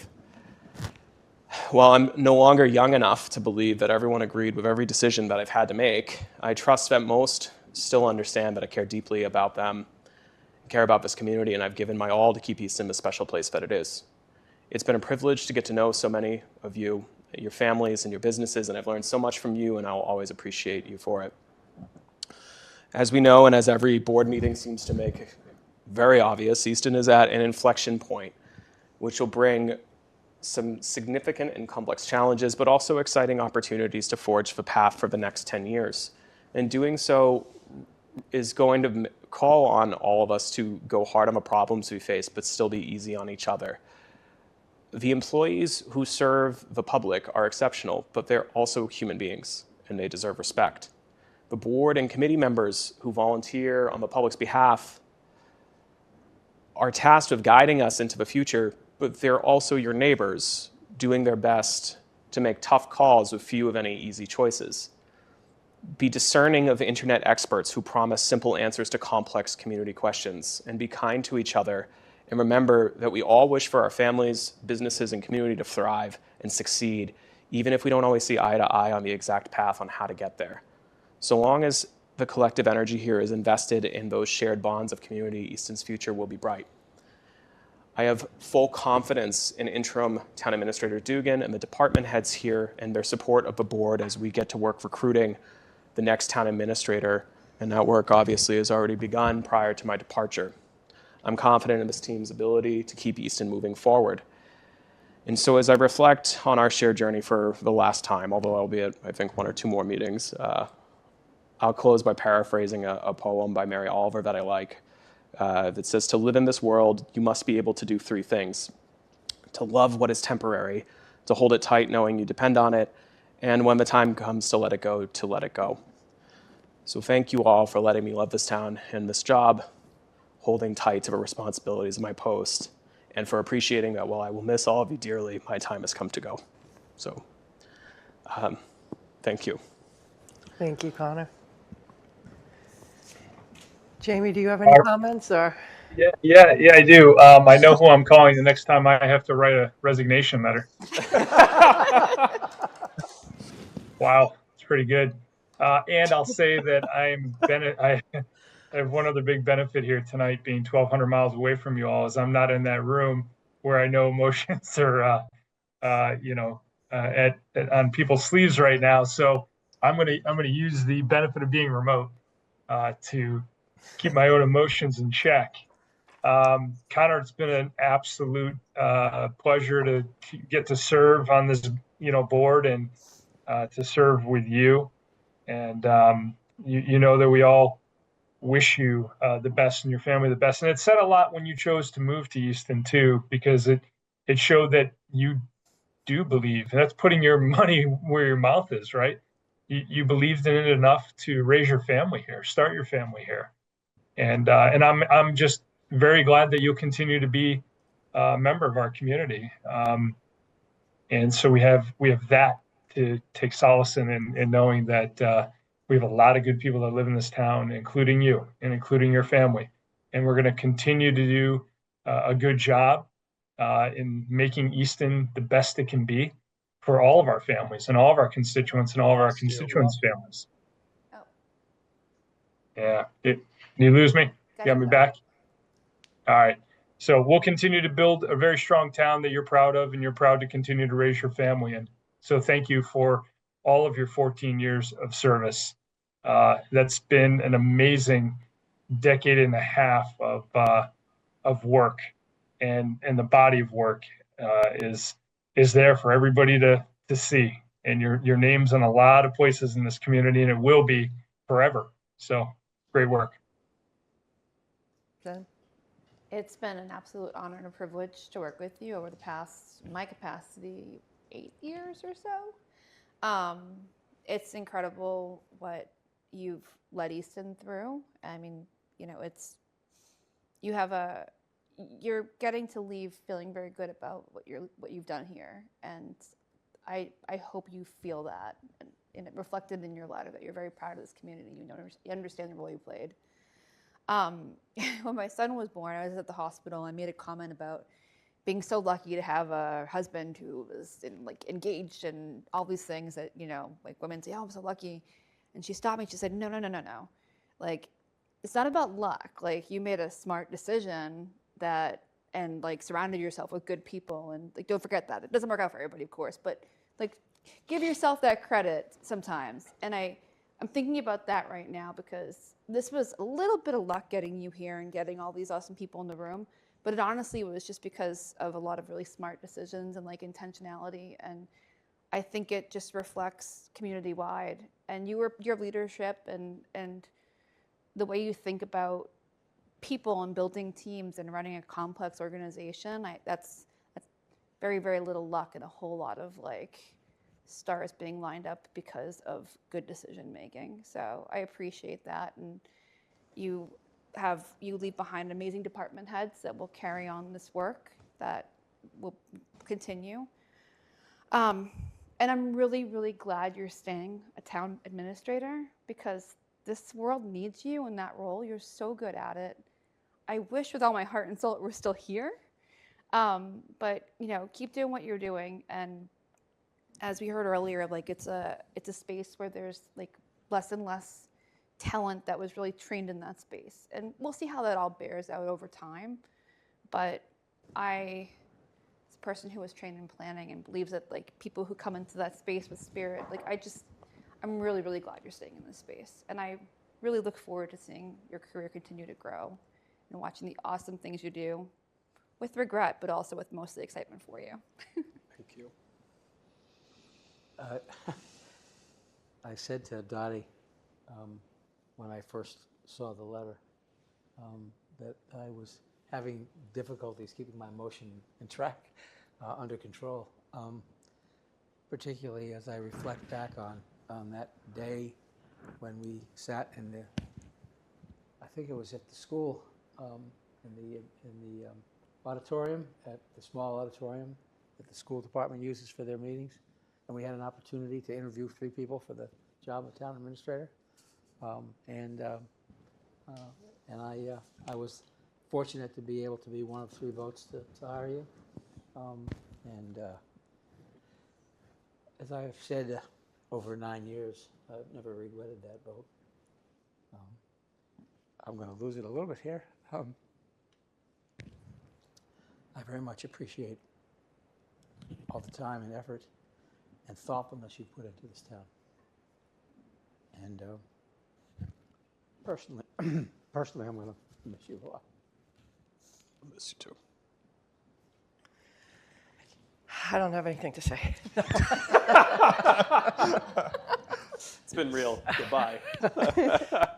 No, this is, I think Jamie makes a good point. I can feel the energy in the room right now. Sorry, like both Craig and I are like trying to hold it back here, and you're in the middle between us. Like. Connor, you have, I've been able to watch you learn and grow from the beginning. We worked together through all that time, and you've always made decisions that were best for the community, best for the staff, the employees, the people, the board. And you have always given us the data and the information extensively every time for us to be able to make informed decisions. We never had egg on our face with anything that we've worked on together because of all of the work that goes on behind the scenes to make sure that we're fully informed. You've just always given your best to the community. You should be very proud of everything that you did. And I think it's important that it's going to be a very high bar for the next town administrator, but you leave knowing that you've accomplished all these wonderful things, and you'll do that for another town. You'll be able to create some new relationships, and it'll very sad to see you go, but I know that we're going to still be connected through a lot of other municipal resources, and you're not going to get rid of us that easy, so thank you. We do have to take a vote to accept the resignation, so Craig, you can have the honor. And I will just add that I'm sad that this is the last time I'm going to hear that story from Craig. It's almost certainly Probably not. not. I'm here through the end of January, let's be real. I move to accept Town Administrator Connor Reed's resignation and corresponding agreement, which will end his term as Easton's Town Administrator effective January 31st, 2026. Second with deep regret. So that's Bodger and Stacy, and roll call vote, Jamie? Stebbins, no. I mean, yes. Stacy, yes. Full Janetti, yes, with regret.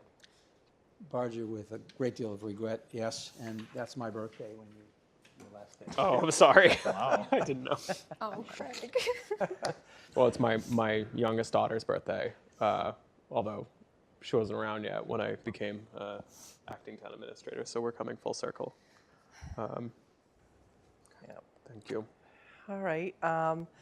We're moving on to item 13. You mentioned this in your comments, Connor. We're going to vote for acceptance of a donation of unused sick time from the town administrator to create a PTO bridge fund for employee familial loss. Yeah, Dottie, not that I'm trying to make everyone cry extra, could I just have one moment just to talk through what I think the administration might look like? Of course. So the town does offer bereavement leave, right? We do have bereavement leave, but it's limited and it's specific and it's governed by collective bargaining and bylaws. And so what inspired me to do this was not just obviously watching people I care about lose their children or their spouses, which has been a very harrowing thing, but to see that every time their colleagues immediately rushed to try to come up with ways of how do we donate, how can we give our earned time away and give it to that person. And that's amazing, and I think it speaks to the type of employees who work here. I wish it hadn't happened in so many of our departments, including police and fire in this room, but it has, and it's always been such a kind of bright spot during such a dark time to see everyone always rally around protecting the families of these colleagues, as well as the colleague themselves. That said, as you know from my OPEB approach, I'm a policy person. I don't want to leave that culture to just institutional inertia. And so again, while we have certain finite amounts of time off for bereavement, there's not a formalized program to offer supplemental time to those in need following those instances that goes across the different town unions and employee groups, and I'd like to change that. And so as part of that donation, the Human Resources Department, Finance Department will pull a policy together, I think by the end of September, that I'd like to be called the Bridge Fund in honor of Shannon Capodilupo, who passed away tragically from cancer, too young, recognizing how critical it is, the bridge language that I took from Shannon's extremely brave mother, who happens to be the Human Resources Director, Mary Southworth, recognizing how critical it is to have a workplace that's supportive in bridging the gap between horrible losses like that and returning to work. And I appreciate the board's support of this effort. The first step of which technically is to vote to accept my unused sick hours as a donation for the express purpose of establishing the Bridge Fund. And there's a motion here prepared for it, but again, HR and Finance will bring a policy forward so that HR can administer it. Selectman Lamb couldn't be here tonight, but I want to give him a nod that when I had first started conceptualizing this was going to be a kind of internal policy because under our charter, personnel policy largely is under the TA, but Mark asked that the board accept the policy so that it's formalized at the highest level, which I think is nice. And speaks to that culture also comes from here too. So I have a motion prepared for the board if you're willing to entertain it. Will this new fund entertain other staff in the town being able to do the same thing, or the next town administrator or other? As far as others to contribute to it, that'll be something that the finance department and HR will need to work with. So what we wrote, what we wrote it up as part of my agreement is that this first step is I'm going to give you hours effective my last day. It's multiple hundred. I've been very fortunate that I'm healthy. And then finance and HR will work with, we'll get some feedback, non-binding feedback from our unions, and they'll bring that policy forward to the board. I would think probably, but I can't say. That'll be after I'm gone. It's such a thoughtful gesture with all the other things that you're working on, trying to wrap up, make sure everything, is closed up appropriately, to hand the baton to the next town administrator. That you were thinking about something like this is really important, and I know it means a lot to Mary. That you were thinking of this in terms of the struggle that her family went through, and it's tough, and it's something that people just can't get over. And I think it was so thoughtful that you came up with this. It just epitomizes who Connor Reed is. Mm-hmm. All right, Craig, you want to make a motion? So I move to accept donation of Town Administrator Reed's unused accrued sick time upon final date of his employment for the creation of the Easton Bridge Fund, with the Human Resources and Finance Departments tasked with providing the Select Board with a policy for the administration of the Bridge Fund by the end of September. Second. So that's Bodger and Stacy. Roll call vote. Evans, yes. Stacy, yes. Full Janetti, yes. Bodger, yes. All right, terrific. Item 14, vote for the fire chief, police chief, finance director, and interim town administrator employment agreements. Sure, thank you, Dottie. As the board is aware, a longstanding and critical priority for the town is retention of our key leadership positions for our organizational stability. The market, as we heard tonight, for qualified municipal leadership and department heads, and a number of vacancies around the Commonwealth make retention of personnel of this caliber an even more important focus, particularly as we're going through a time of leadership change at the top level. Accordingly, I recommend that the board vote. You have a slate of agreements here. Some are extensions, some are amendments. One is a temporary agreement for interim town administrator Dugan. I recommend that the board adopt contract extension and amendments for both the police and fire chief. That'll go through June 30 of 2030. Obviously, our chiefs are excellent. Maintaining them, we're very appreciative that they want to stay here till 2030. Neither agreement requires an adjustment to their operating budget. They can fit within their budgets. And this is a binding agreement? They can't quit before then, right? Well, they have notice clauses. I don't want to make a joke about myself, but it is a good agreement for both parties, said Labor Council has reviewed. I also recommend the board adopt the employment agreement with the finance director, which more accurately reflects market rates for this essential position that is otherwise extremely vulnerable to poaching by headhunters, as you spoke to tonight. This will be compensated in the municipal operating budgets with reductions elsewhere to still meet a 0% town department fiscal 27 goal, and it is essential to our continued financial stability. Finally, I recommend the board execute an agreement with current Assistant Town Administrator Sean Dugan to serve as interim town administrator during the transition period following my departure and prior to the permanent successor beginning. This agreement will expire upon the start date of the new town administrator. The financial items in it are temporary and will be funded by a Finance Committee reserve transfer that was approved by the Finance Committee last week. The interim agreement is consistent with the charter of Easton that says that if there is going to be a vacancy in my position, the board will have somebody in the acting or interim role. And it's pretty standard, and it reflects, frankly, one that I had 9 years ago. All of these have been reviewed by legal counsel on the board's behalf. They're all in acceptable form, and I recommend approval. And if the board is willing, I'd recommend a roll call vote. We'll actually have to do all roll calls because Jamie is safely 1,200 miles away, but you may approve these agreements as a slate.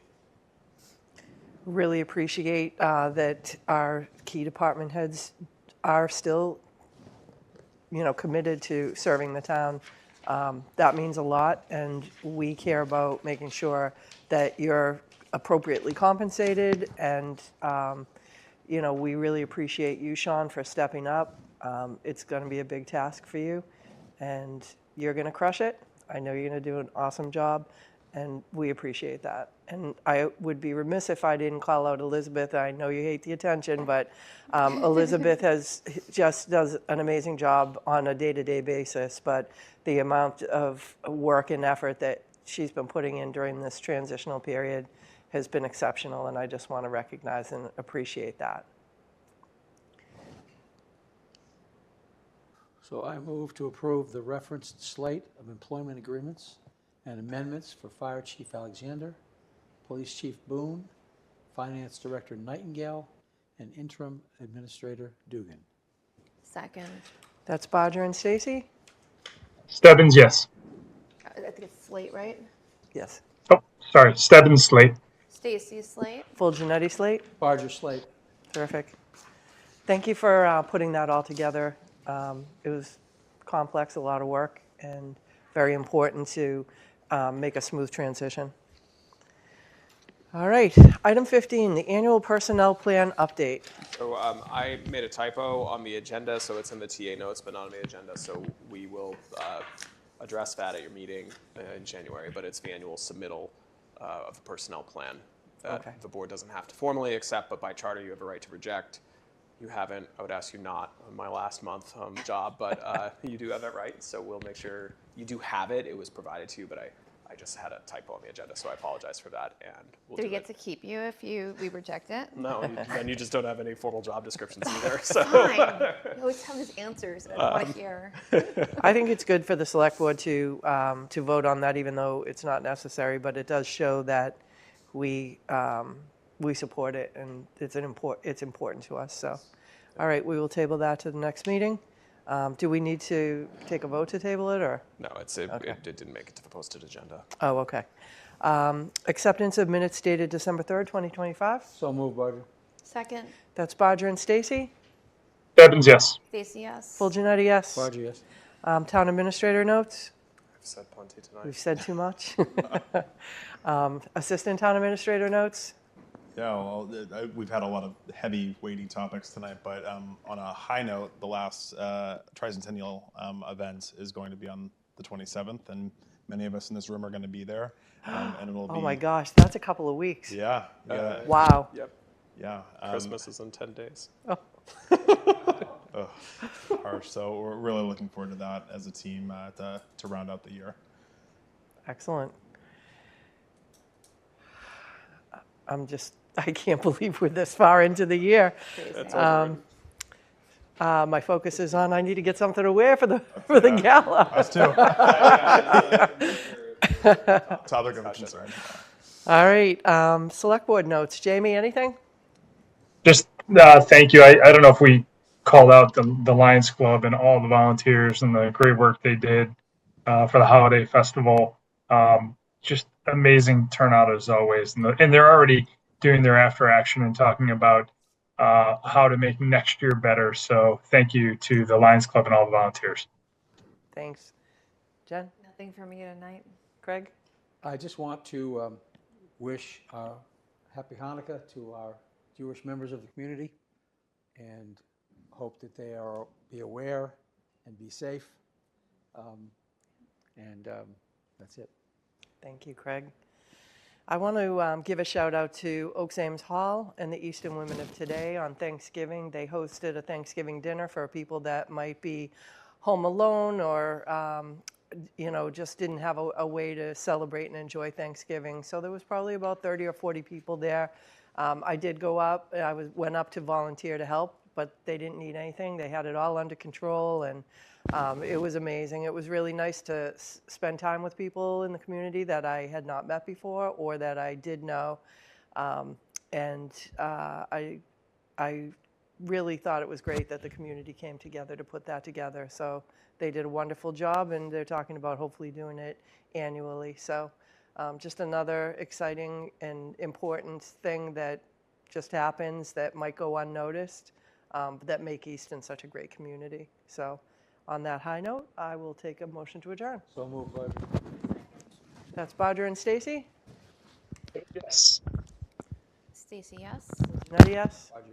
Thank you, and thank you, ECAT, as always, for being with us tonight and broadcasting. Have a good night, everyone.